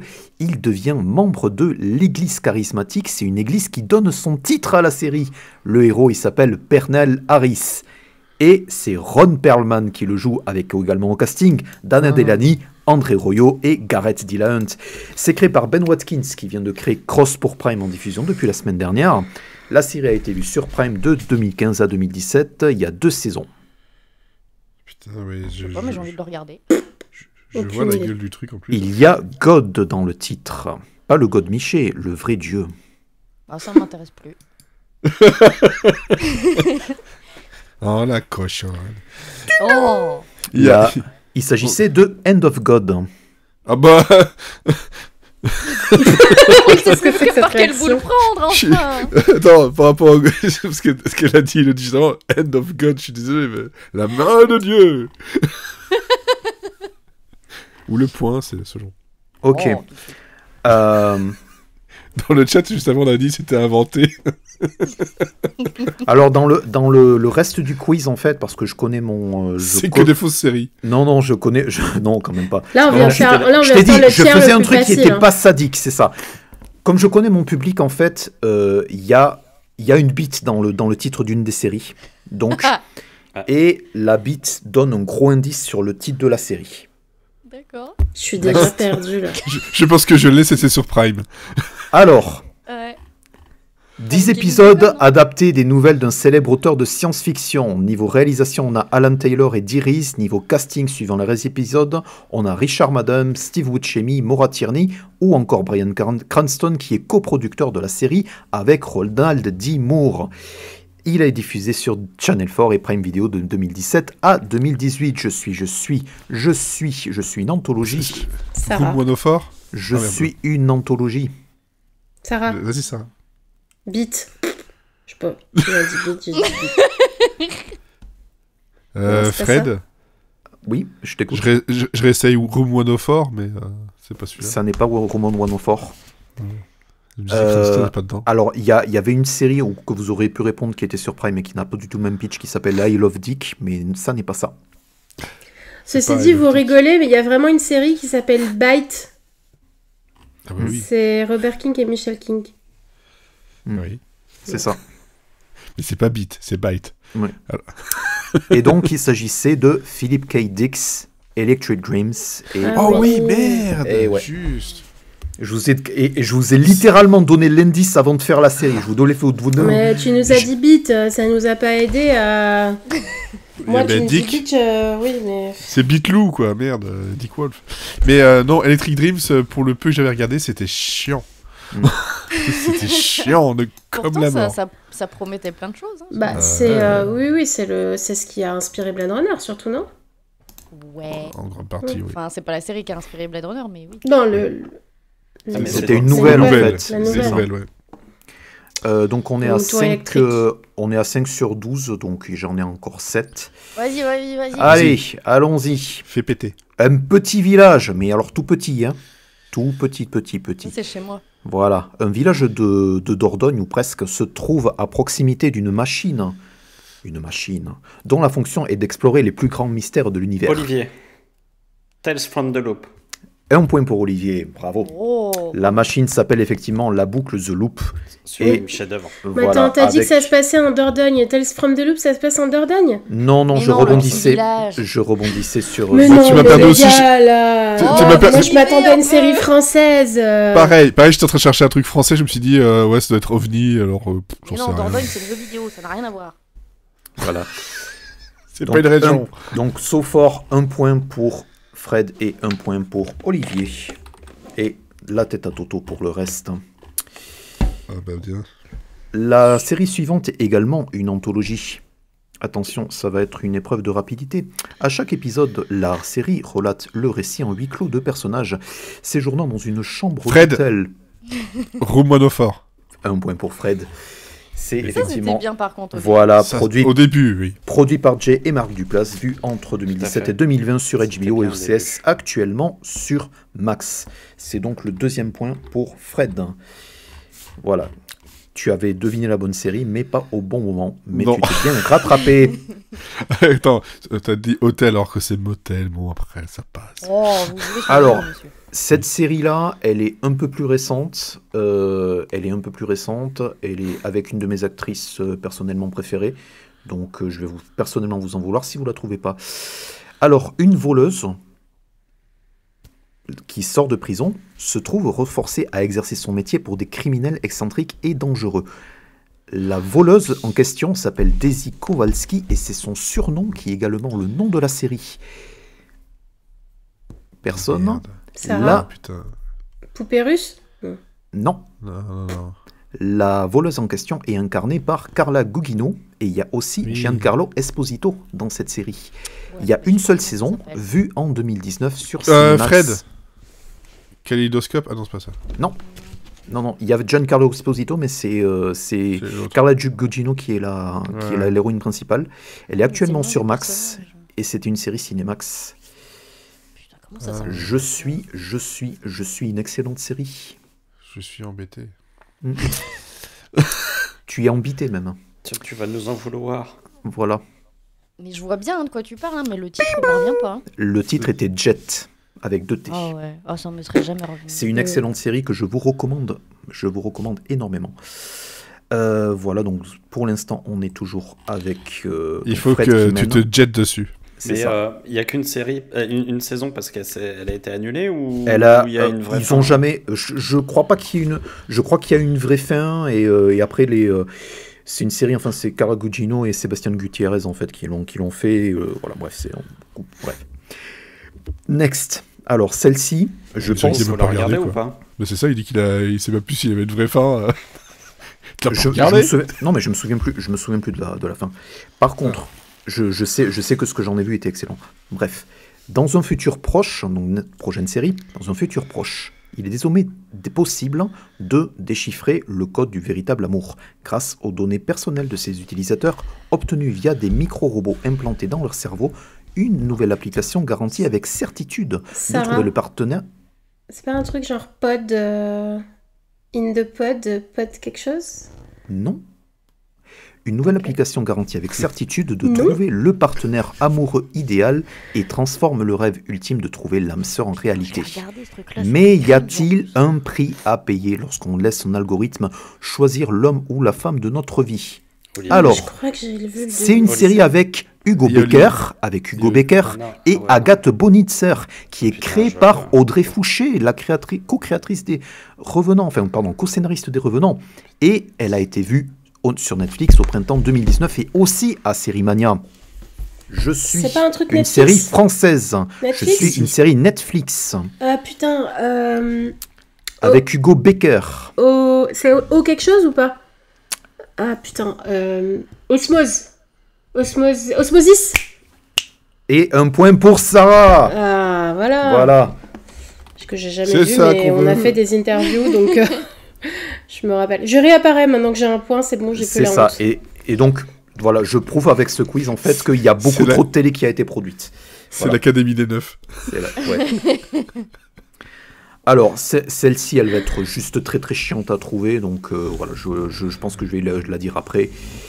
Moi, je la kiffe cette série, etc. Je sais pas comment elle finit. Mais vas-y.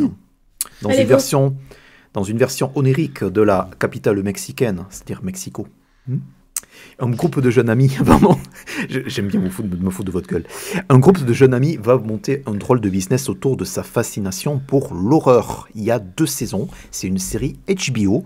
Il y a Julio Torres, il y a Ana Fabrega et il y a aussi Fred Armisen. Et Fred Armisen coproduit la série avec Lorne Michaels. Il s'agit d'une série HBO. HBO sur Dia de Muertos. Sur un business en fait plus ou moins de voilà pas de croque-mort mais un tout petit peu un business un peu macabre en fait. Ça me dit rien, moi. J'ai jamais entendu parler. Il fallait trouver Los Espookies qui vient de débarquer d'ailleurs sur Max. Voilà. Oh, j'étais pas du tout par là. moi. Et c'est très très spé mais c'est très très bien aussi. Le nom est pas mal. Los J'aime bien. Spookies. Ouais, c'est marrant. T'as l'impression que c'est un groupe de mariachi qui fait que des chansons de Los Dios de Muertos, quoi. Ah mais c'est bien barré hein. Enfin c'est bref. Bon, en même temps, s'il y a Fred Armisen dedans, ça m'étonne pas. Ouais. Bon. Donc il y en a 2 autres et bon je vais faire la subsidiaire pour la route parce que je pense que la subsidiaire est plutôt facile. Bref. J'aime bien, il a tellement la flemme parce qu'on gagne rien. On est trop nuls. On est nuls. Oh. Alors je pense que Fred va la trouver C'est pas donc notre j'espère faute, que c'est la les autres vont battre Fred. Je vais Attention. donc c'est la rapidité parce que je vais dire l'acteur principal, ça va vous dire quelque chose. Un journaliste anglais veut conquérir la télévision américaine. Lors des interviews qu'il mène dans son émission sur le câble, il partage sa sagesse, même quand personne ne le souhaite. Si ses intentions sont bonnes, ses décisions le sont moins. Le journaliste n'a alors comme soutien que le dévoué majordome qu'il a amené avec lui de Grande-Bretagne. C'est une série avec Sir Patrick Stewart. Également Ah oui, merde. avec Jackie Weaver, produit par Seth MacFarlane, créé par Jonathan Ames.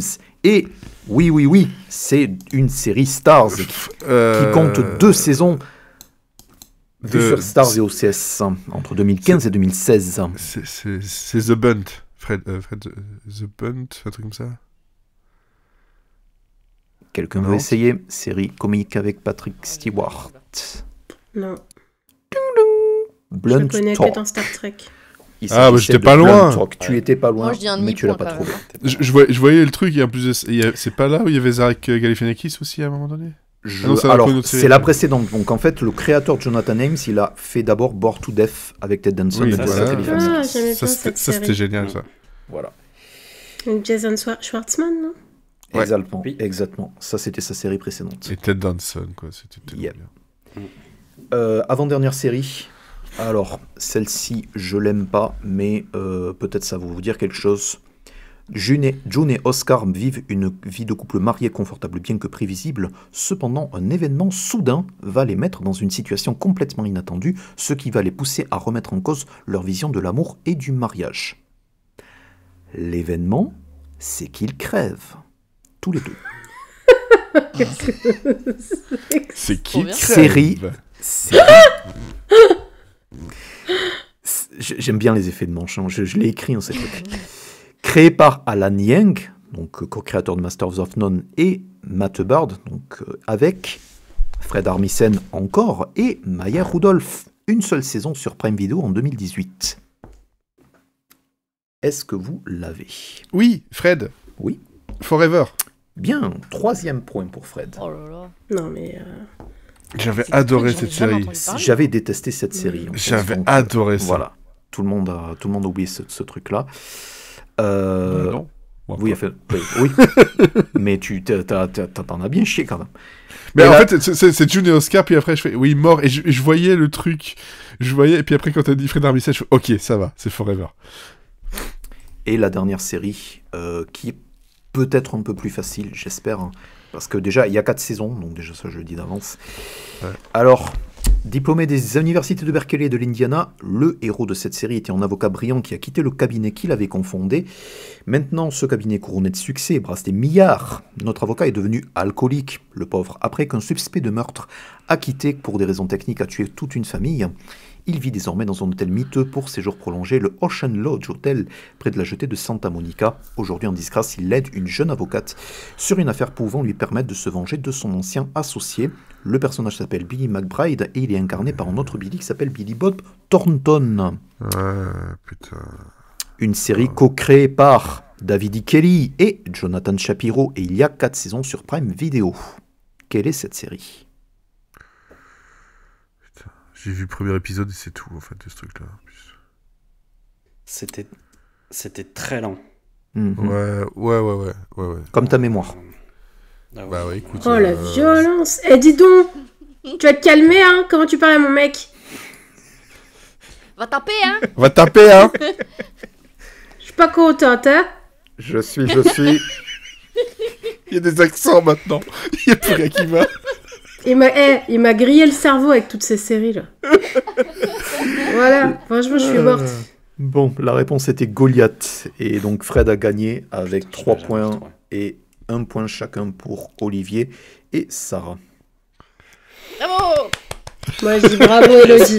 C'est surtout qu'on est en train de... Enfin, je suis en train de me dire qu'on a bien fait d'arrêter le format que série, quoi. Parce qu'on est vraiment nuls. Bon, attends, il a été chercher vraiment les trucs bien précis Bah aussi, attends, hein. moi je travaille pour un média qui s'appelle Seriously, j'ai envie de me flinguer là.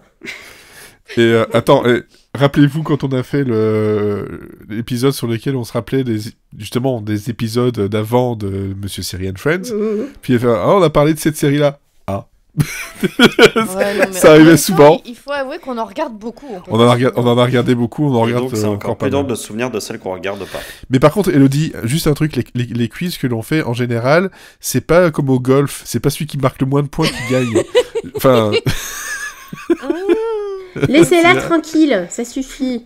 L'important c'est de participer. l'important c'est de participer, effectivement. Non, Personne ça n'est va. parti repisser et pour cela, je vous remercie. Stop le bullying. Merci à toi pour ce quiz qui nous fout la honte. Mais bref. D'ailleurs, vous vous souvenez de The Brink sur HBO? Ça, Oh c'est une non, série tu oubliée, vas mais pas qui t'y était mettre, trop bien. hein. Non, Mais non, c'était ça avec Zach Galifianakis. C'est The Brink. Il y avait Voilà. ça, oui, entre autres. C'est pour ça que je voyais le truc avait, justement un Je peu. sais plus, 1 ou 2 saisons, mais pas plus. Hein. Ouais, pas Il n'y a qu'une pas seule plus. saison en fait, ça a été annulé comme une merde. Mais Ah oui. C'est- Alors que de- c'était hilarant. Comme moi. Moi, je n'irais pas jusqu'à dire que c'était hilarant, mais. J'ai cru qu'il allait dire. J'irai pas jusqu'à dire que t'as été annulé comme une merde, Olivier. En fait, s'il répondait à Elodie, l'enchaînement t'es Oh, le grave drôle. respect. Oh non, on s'en Mon fout, toi Dieu. t'es une merde. Non, par contre, effectivement, ça n'a pas été annulé par. Bon, Ah, une merde, je suis une brique. Laisse-moi tranquille. allez, on va passer à ma reco. C'est du cinéma. Olivier parlait de Coming of Age movie. Moi, c'en est un aussi qui date de 1985. Voilà. Bah oui, écoutez, il y en a qui n'étaient pas nés. Et moi, je l'ai moi, découvert. j'étais en poisson, Fred. J'étais né, mais... Oui, j'étais né, j'avais 2 ans. Hein, voilà. Pas dans un bon état, quoi. Mais... Moi, j'étais en poisson. Bref. C'était un poisson. Mais en fait, c'est un film que moi j'avais découvert à l'école, avec un prof qui était assez cool, qui nous a fait découvrir The Breakfast Club. Et peu après, il nous a fait découvrir St. Elmo's Fire, qui globalement est sorti 4 mois après Breakfast Club, avec une grosse partie des acteurs de The Breakfast Club. Voilà, c'est un film de Joel Schumacher. En fait, un film que je n'ai plus vu, que j'avais plus vu depuis quasiment l'école, donc on va dire une vingtaine d'années. Et on nous retrouve dedans Demi Moore, Rob Lowe, on avait aussi John Nelson, Emilio Estevez et Andy McDowell, pour ne citer qu'elle. Roblo, il va jamais nous laisser. Hein. Pourquoi ? Je sais pas, j'ai l'impression qu'on parle de Roblo tout le temps. Ben oui, c'est un peu comme Rob Lochon. Bon Jovi, quoi. Il y a Bon Jovi, il y a Rob Lowe, quoi. C'est Moi, comme j'avais ça. demandé quand est-ce qu'on allait parler de Chon, mais Elodie a fait la vanne avant moi, putain. Ah, le Rob Lowe Show, c'était ça date de quelques saisons. De toute façon, il y a Effectivement. 2 parrains de ce podcast. Il y a Rob Lochon et Bitlou. Et Bitlou, effectivement. Et donc, de quoi ça cause, en fait, St. Elmo's Fire? Ben, c'est assez simple à résumer. C'est un groupe d'amis qui viennent juste de sortir de l'université et qui ont beaucoup de mal avec la vie d'adulte à différents niveaux. T'as des Et personnages... avec la mode aussi, ils ont du mal. Mais... C'est 85 en même temps. T'excuseras ça. T'excuseras aussi la coupe de cheveux de Demi Moore. Je sais pas si on peut excuser. Tu sais pas. de choses. Mais en tout cas, voilà, ils ont tous un peu de mal. Ils se cherchent autant professionnellement que de leur place dans la société. Il y en a qui ont aussi du mal avec le fait de ne plus être à l'université où c'était globalement facile, c'était la fête, c'était l'insouciance. Là, c'est plus vraiment le cas. Ils se retrouvent tous un peu, mais ça se déchire petit à petit. Il y a des écarts qui se créent entre chacun. Il y a des couples qui se font et se défont. Et l'alcool coule à flot. L'alcool, c'est pas cool. Coule à flot, la drogue un petit peu aussi, hein, pour le personnage joué par Demi Moore. Et nous avons des scénettes comme ça de ces 7 amis qui s'étalent sur pas mal de mois, sur presque 2 ans. Et c'est aussi un film qui, moi, je me souvenais justement de la difficulté d'être adulte, d'accepter des choses, le fait de travailler, d'avoir beaucoup d'argent d'un coup parce qu'on a trouvé un boulot et de pas savoir le gérer, de devoir aussi gérer le fait d'avoir un enfant ou de vouloir se marier. Enfin, c'était vraiment beaucoup de complications, ça je m'en souvenais. Par contre, ce que je me souvenais pas, c'était à quel point tous les mecs qui sont dedans étaient absolument problématiques à différents niveaux. Donc en gros, c'est un panel de mecs problématiques et toxiques. Hein. Un qui promet de ne plus tromper sa copine le où elle acceptera de l'épouser. Ça commence bien déjà. Un autre qui est marié avec un enfant en bas âge et qui passe son temps à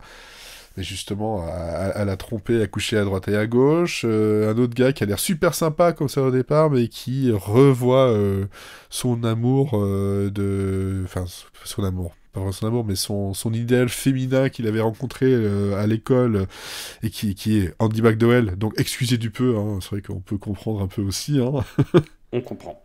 On comprend, mais qui va tourner en stalker dégueulasse et complètement taré. Voilà, et donc ça ne va pas les excuser non plus. C'est ce que, par contre, je trouve qui est quand même assez bien avec ce film-là, c'est que oui, ils sont toxiques, oui, ils s'en prennent plein la gueule, et parce que justement ils le sont. C'est un film qui est assez déchirant, qui peut être très drôle, qui a aussi un côté un peu découpage façon limite sitcom dans son découpage et ses petites scénettes, et c'est pas pour rien que en fait c'est un des films qui a inspiré l'idée du groupe d'amis de la série Friends, par exemple. Juste, voilà, ça avait été cité comme tel. Moi, c'est un film que j'aimais bien pour justement l'imagerie années 80, pour sa chanson titre, St. Elmo's Fire, qui est vraiment que j'aime beaucoup en dehors du film, et voilà, c'est 1h40 qui passe relativement vite et qui monte en puissance dans justement les complications qu'ils peuvent tous avoir. Moi, franchement, c'est un film qui date, oui, qui a peut-être un côté nostalgique, et encore, je ne l'ai vu qu'une seule fois, mais de retrouver en fait ces acteurs qu'on appelait le Brat Pack. Je ne sais pas si vous voyez exactement de quoi on parle, si déjà vous voyez le Rat Pack. Qui était le Rat Pack. Voilà, donc Rat Pack, c'était Sinatra, Dean Martin et pas mal d'autres qui s'étaient regroupés sous ce nom-là parce que Lorraine Bacall les avait traités de rats parce qu'une fois à Las Vegas, ils avaient l'air fatigués et pas super en forme, donc elle leur avait dit vous avez l'air de rats, et donc ils ont fait on est le Rat Pack. C'est comme ça que c'est né. Et le Brat Pack, c'était justement tous ces acteurs-là dans les années 80 que l'on voyait absolument dans tous les films. On peut retrouver comme je disais, Rob Lowe, mais aussi Robert Downey Jr. en faisait partie. Bon, voilà, il y en a quand même pas mal. Eux, c'était juste les gamins morveux, quand on traduit littéralement le Brat. Et ouais, moi, j'ai vraiment beaucoup aimé ça, tout comme j'aime toujours beaucoup The Breakfast Club, même si, effectivement, actuellement, il y a certains sujets qui sont traités dedans et certaines façons de gérer les sujets qui sont Breakfast Club, un tu peu l'avais vu à compliqués. quel âge? Ah, bah ouais, vers 15 ans, 16 ans, la première fois, puis je l'ai revu plusieurs fois. Hein. Moi, je pense que je l'ai vu trop tard, en fait. Ah ouais? Ouais, j'ai jamais accroché à ce film. Je sais pas pourquoi. Mais je pense que c'est parce que je l'ai vu trop tard. Je l'ai vu à 25 ans. Bah, il y a des films comme ça, ouais, effectivement, peut-être en le voyant plus tard, c'est plus compliqué. Après,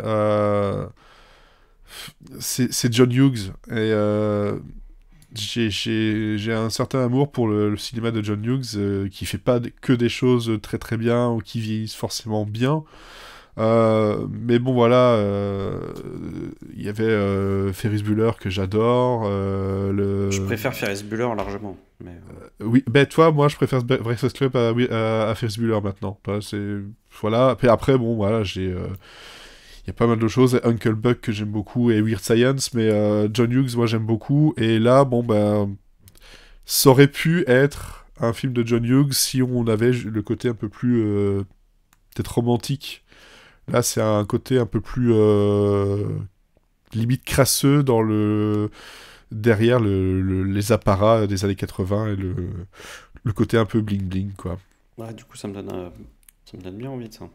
Ben voilà, après, je te dis, je sais pas si t'aimeras, c'est peut-être que ça, voilà, ça vieillit, mais encore, moi, je l'ai vu, voilà, il y a 25 ans, je l'ai revu une première fois ici, je l'ai vu hier soir, revu hier soir, parce que je l'ai regardé justement avec ma femme, qui, elle, ne l'avait jamais vu, et qui, son premier truc, ça a été vraiment genre... Waouh, tous ces mecs problématiques, c'est fou. Vraiment, et lui, il a l'air sympa au départ. Hein, et C'est les années 80, quoi.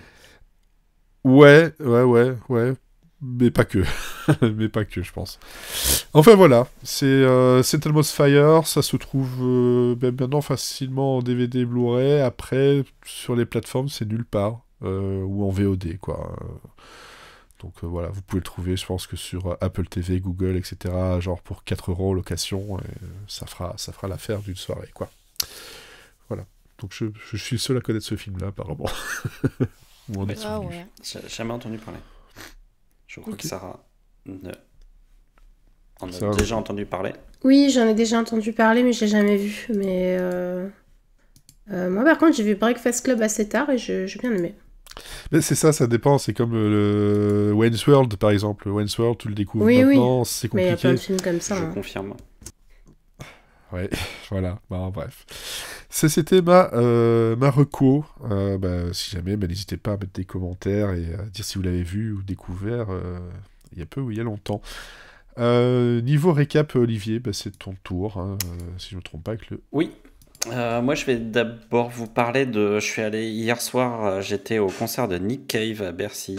Et voilà, c'était juste pour vous dire que si jamais un jour vous avez la possibilité de voir un concert de Nick Cave, même si c'est un peu cher, allez-y. C'est vraiment une expérience assez incroyable. Il existe le football total. Là, j'ai vu un concert total. C'est-à-dire que j'ai jamais vu quelqu'un aussi impliqué dans un concert. Il est totalement habité par la musique qu'il chante. Et en plus, il la partage comme jamais j'ai vu quelqu'un partager avec le public. Il est tout le temps collé au public. C'est assez impressionnant. Il joue avec le public, il chante pour certaines personnes du public. Et voilà, on passe de morceaux qui sont incroyablement rock, avec une attitude incroyablement rock. Ça faisait longtemps que j'avais pas vu quelqu'un aussi rock que ça. Et pourtant, j'avais vu Fountains DC dans la même semaine. Et, euh, et à côté de ça, il va faire une de ces balades qui font chialer la moitié de la salle dans la foulée. Donc, enfin, vraiment, j'ai fini le concert fatigué. Alors, ça dure 2 heures et demie en plus. Donc, il a 67 ans, mais il donne comme s'il avait 35 ans. Euh, il a. Il a, un- il a des musiciens qui sont exceptionnels. Enfin, c'est vraiment, c'est un show, mais incroyable à voir. Donc, si ça passe près de chez vous, ou si vous avez envie d'aller le voir à l'étranger, donc là, la tournée, c'était la dernière date de la tournée, donc ce sera pas tout de suite, tout de suite. Il va falloir attendre un nouvel album.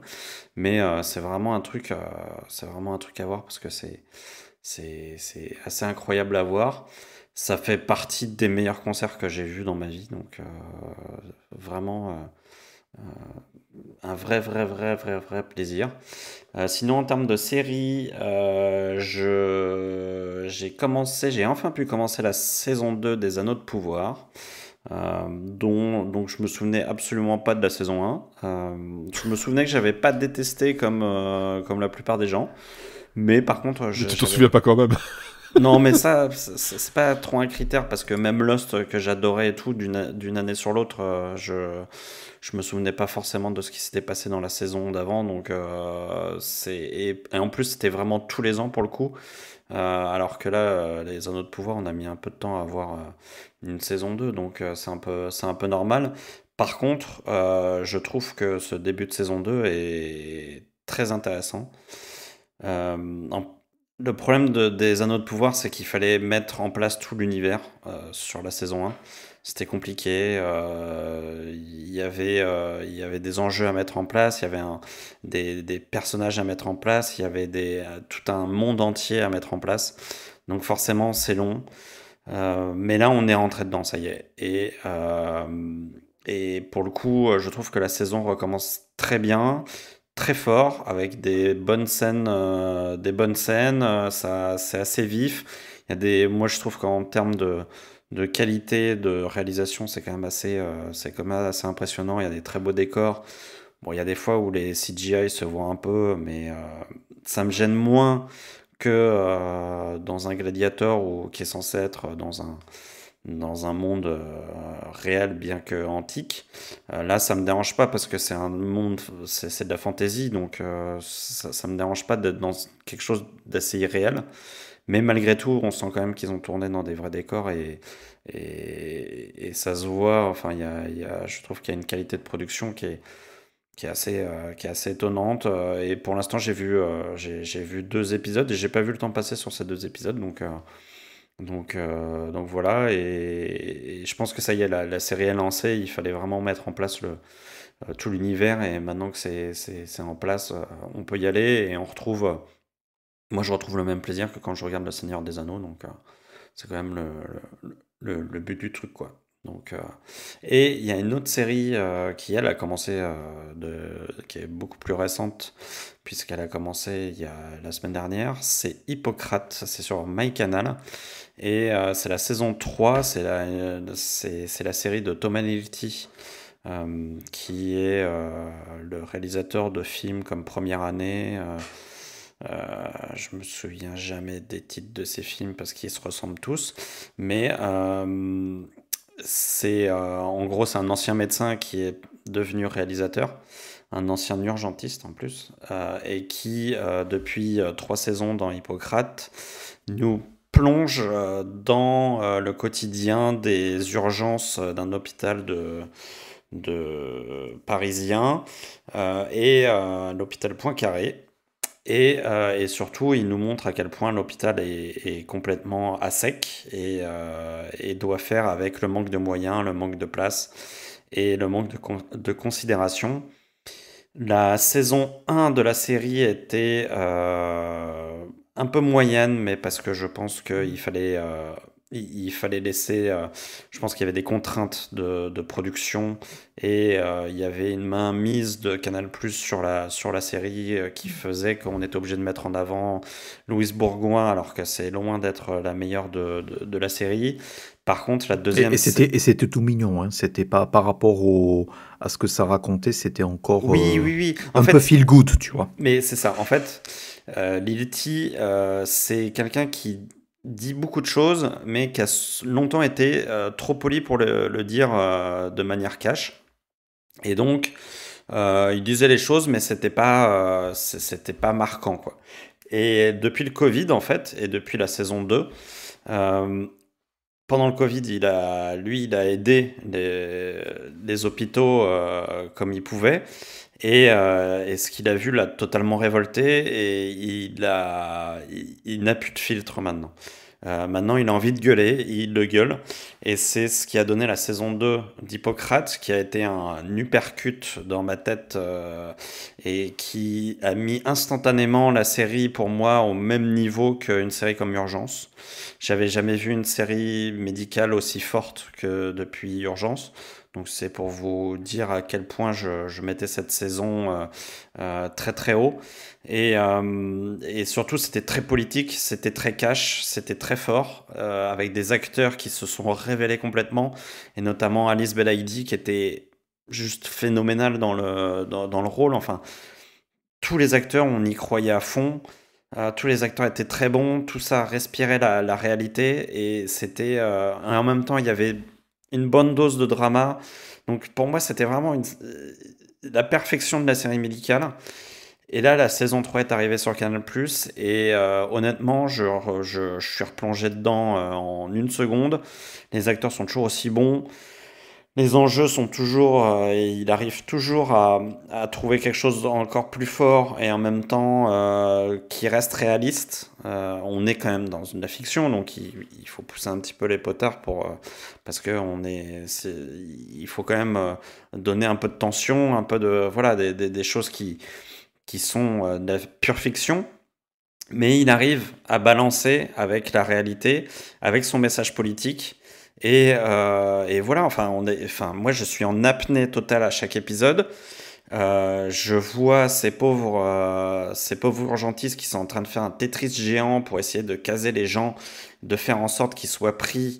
Et en fait, le problème, c'est que les gens attendent 12 heures, 24 heures, et puis à la fin, on leur dit bah non, excusez-nous, faut partir. Oui, vous avez une jambe en moins, mais le problème, c'est qu'on peut pas vous soigner. Donc, et on arrive, on voit dans quel état dans quel état est l'hôpital français actuellement. Et je trouve que le dire avec une aussi grande franchise, une aussi grande, avec un geste aussi puissant, c'est très important. Ça fera probablement rien changer, mais je trouve que c'est une série dont on ne parle pas assez et qu'il faut vraiment promouvoir, et qui, il y a quelques années, serait sortie, aurait fait grand bruit, mais maintenant elle est noyée au milieu de trop de séries, mais c'est vraiment une très très très grande série. Et je pèse mes mots, hein, vraiment, c'est une série incroyable. Donc à voir. Hippocrate, à voir, effectivement. Et je crois que je suis pas au bout de mes peines parce que je connais des gens qui ont travaillé sur la série et qui m'ont dit que les prochains épisodes allaient être encore plus fous. Donc tu vas chialer. Ouais, je pense que je vais morfler, mais c'est pas pour les cardiaques, hein, cette série, hein. Enfin, franchement, faut vraiment s'accrocher. Ouais, c'est vraiment en termes de tension. Surtout vu l'état de l'hôpital français, quoi. Ouais, mais c'est ça, quoi. En fait, pendant tout le truc, t'es là, tu dis putain, faut jamais que j'aille aux urgences. C'est pas possible. On est fou. Je préfère mourir que d'aller aux urgences, en fait, tu vois. Elle venait d'où cette voix, Elodie? On aurait dit peut-être un petit peu au fond de mon fauteuil. Parce qu'on aurait dit Madame Michu qui réagissait à la télé. Mais on a vu l'état de l'hôpital français. Je sais pas, moi j'ai pris ce qu'il y avait. Ah, c'est exactement ça. Oh, finesse. Bienvenue au PMU. Ouais, exactement. Bonne chance pour la transition maintenant, mais bref. Florian, toi tu avais une reco. J'ai du coup Conan O'Brien s'en va, must go, mais il s'en va pas au PMU. Tu vois la transition. Ouais. Du coup, voilà, enfin, un peu comme Madame Michu, il a pris ce qu'il y avait. Et ce qu'il y avait, en fait, c'était... Tu vois, c'est deux transitions. Et ce qu'il y avait, c'était les auditeurs de son podcast. Donc Conan O'Brien, pour le représenter à ceux qui ne le connaissent pas, donc j'ai eu envie de faire cette reco, parce que ça va être le prochain présentateur de la cérémonie des Oscars, remplaçant Jimmy Kimmel, qui a fait, je crois, 3 éditions. Donc ça va être un délire, c'est son premier passage sur cette cérémonie-là. Conan O'Brien, en fait, c'est un des animateurs phares du talk show américain, donc pendant toutes les années 90 et toutes les années 2000. Donc il est connu aux États-Unis donc, pour être le prédécesseur de Jimmy Fallon, en fait, puisque Jimmy Fallon a pris sa suite en 2008. Il était sur NBC en même temps que Jay Leno. C'est ça, il prenait la suite de Jay Leno. Donc pendant... Et c'est grâce à eux deux que j'ai perfectionné mon anglais grâce aux sous-titres quand on recevait les émissions en Belgique. Tout à fait, parce que que ce soit au niveau de Jay Leno, un peu Letterman, et donc Conan O'Brien, en fait, MSNBC à l'époque et certaines autres chaînes étrangères reprenaient quelques numéros de ces talk shows-là. Donc Conan O'Brien, il a d'abord présenté le Late Night pendant une bonne quinzaine d'années.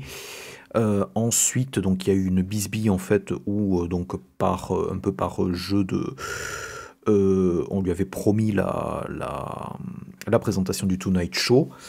Il a donc bougé donc de New York où il tournait le Late Night à Los Angeles, et il a présenté le Tonight Show pendant quelques mois, sauf que ça n'a pas du tout fonctionné, et que NBC a eu la grossière idée de bouger, de garder Jay Leno à l'antenne, mais de lui faire présenter un espèce de talk show bis, diffusé à 22h. Ça s'est assez mal terminé, puisque très vite, NBC, à la fois les cadres de NBC et un tout petit peu les gens de réseau voulaient que Jay Leno reprenne la tête du Tonight Show, parce que voilà, c'était un show où du coup ça ne prenait pas. Donc ça s'est mal terminé pour Conan O'Brien. Jay Leno a repris la présentation du Tonight Show pendant quelques années, et Conan O'Brien, en fait, s'est exilé pendant plusieurs années. Il a repris l'animation d'un talk show sur TBS pendant quelques années de plus, donc il s'appelait Conan, en fait, pendant lequel il a développé en fait plusieurs émissions pour la chaîne. Il a aussi développé toute une série de podcasts, en fait, en rapport avec l'univers du show. Et quand il a décidé de vraiment raccrocher les talk shows télé, il a bougé sur les podcasts. Et au niveau des podcasts, en fait, il y a un podcast qu'il anime qui s'appelle Conan O'Brien Needs a Friend, où en gros il discute littéralement le bout de gras avec un des auditeurs, avec un auditeur, une auditrice, avec son équipe. Et c'est à partir de ce podcast-là qu'est née une docu-série qui est diffusée, qui a été nommée aux Emmy Awards de cette année, et donc qui est diffusée sur Max depuis que c'est arrivé en France. Donc c'est en 4 épisodes, ça s'appelle Conan O'Brien Must Go, et l'idée c'est qu'il va littéralement dans les pays des auditeurs, parce que voilà, c'est une audience internationale, pour aller un tout petit peu faire un tout petit peu la visite de ces pays-là, et un tout petit peu donc les rencontrer, faire pas mal de conneries, et aussi un tout petit peu s'amuser des folklores locaux. C'est donc à la fois donc une docu-série, on va dire, sincère sur quelqu'un qui est vraiment, qui est, à mon sens, enfin c'est peut-être un peu trop controversé, mais je pense que par rapport au Jimmy, au David Letterman, et peut-être même à un Stephen Colbert, je pense que Conan O'Brien, en fait, est peut-être le plus abordable, en fait, et le plus naturellement sympa de tous les présentateurs de late night, on va dire culte, en fait, vraiment voilà, le Mont Rochemort, en fait, de ces présentateurs-là. Et vraiment, il en joue, c'est quelqu'un qui a une répartie absolument incroyable. Donc ce qu'il faut savoir, c'est que il y a 30 ans, quand il est débarqué sur le talk show, en fait, il avait absolument aucune expérience, et en fait, il a entre autres été pris parce qu'il faisait tellement rire les scénaristes en fait sur les Simpsons et sur le Saturday Night Live que en fait on a décidé de lui donner son talk show sans savoir ce qu'il allait advenir, mais c'est quelqu'un qui a vraiment un esprit comique, une répartie vraiment à nul autre pareil. C'est une machine à vannes absolument infernale. Il sait absolument se tourner en ridicule sans en faire trop, il sait gentiment, on va dire, se moquer ou on va dire chambrer en fait ses invités et les auditeurs de son podcast qui l'accueillent un tout petit peu chez lui. Mais en fait, il y a à la fois en fait une volonté, on va dire, de maximiser la blague et de maximiser la comédie. Et Conan O'Brien Must Go, donc c'est à la fois une espèce de pastiche, un tout petit peu de voyage culinaire, un tout petit peu comme ce qu'a fait Feu Anthony Bourdain en fait pendant 20 ans à la télé américaine, vraiment des lambdas qui arrivent en tant que candides et qui apprennent la culture culinaire d'un pays. Là, il apprend littéralement comment parler espagnol, comment un tout petit peu parler norvégien et un tout petit peu les us et coutumes. C'est très très divisé en segments, donc c'est quand même une docu-série assez formatée en fait avec des passages obligés, mais dans l'ensemble, ça fonctionne précisément parce que il n'y a pas de séquence de trop et Conan O'Brien en fait est juste une furie comique absolument hallucinante. Donc après il y a certains sketchs en fait qui auraient pu être des sketchs de son talk show qui fonctionnent un tout petit peu moins, ou il va faire des déguisements, et à un moment il essaie de faire le Gaucho parce qu'il est en Argentine. C'est pas des segments qui fonctionnent un tout petit peu moins, mais dès le moment où il arrive et il chambre en fait les auditeurs, où il part à la rencontre des auditeurs et il vient les chambrer, et il vient in situ en fait participer à leur délire, ça donne des moments absolument incroyables. Et donc c'est vraiment une docu-série bien barrée, vraiment fidèle à son esprit. Je pense que c'est une assez bonne introduction à des gens qui n'ont jamais vu un seul passage de Conan O'Brien à la télévision. Donc la série a été renouvelée pour une saison 2, il y a des sous-titres français sur Max qui existent. Donc voilà, c'est 4 épisodes de 45 minutes. Et voilà, je vous la recommande parce que si je puis dire, c'est marrant. Oui, bah oui. Donc ça, c'est sur Max. Donc voilà, comme tu le disais. Et quand on veut connaître aussi Conan O'Brien, il faut regarder Conan O'Brien et Paul Rudd et le running gag infernal qu'il y a depuis quelques années dans le podcast et sur les plateaux. À chaque fois, Paul Rudd arrive à le choper. Moi, ça me fait toujours beaucoup rire. Je ne vous dis pas ce que c'est. Je vous laisse découvrir sur YouTube et en podcast. Et tu parles d'un docu-série. En cherchant rapidement quelque chose, j'ai vu qu'il y avait en juin 2024 sur Hulu était sorti Bratz, un docu-série, enfin un documentaire plutôt même sur le Brat Pack justement. Donc voilà, va falloir que j'aille chercher ça et découvrir ça, mais ça a l'air sympa. Bref, au programme, donc ce soir il y a eu pas mal de choses, hein. Planet of Lana niveau jeux vidéo. Je peux juste ajouter quelque chose, si vous avez l'opportunité, donc là ça va, faut vraiment creuser un peu.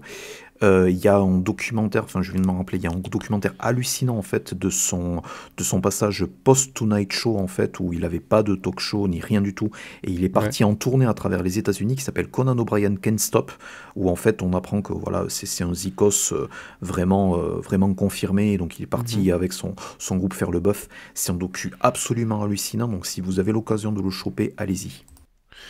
Donc, je reviens sur ce qu'on a donc parlé aujourd'hui, donc dans ce long podcast. Donc, on a eu Planet of Lana niveau jeux vidéo, on a donc Le Royaume niveau cinéma, St. Elmo's Fire aussi niveau film, et donc en docu-série Conan O'Brien Must Go, et un quiz qui nous a tapé la honte. Ça fait toujours plaisir.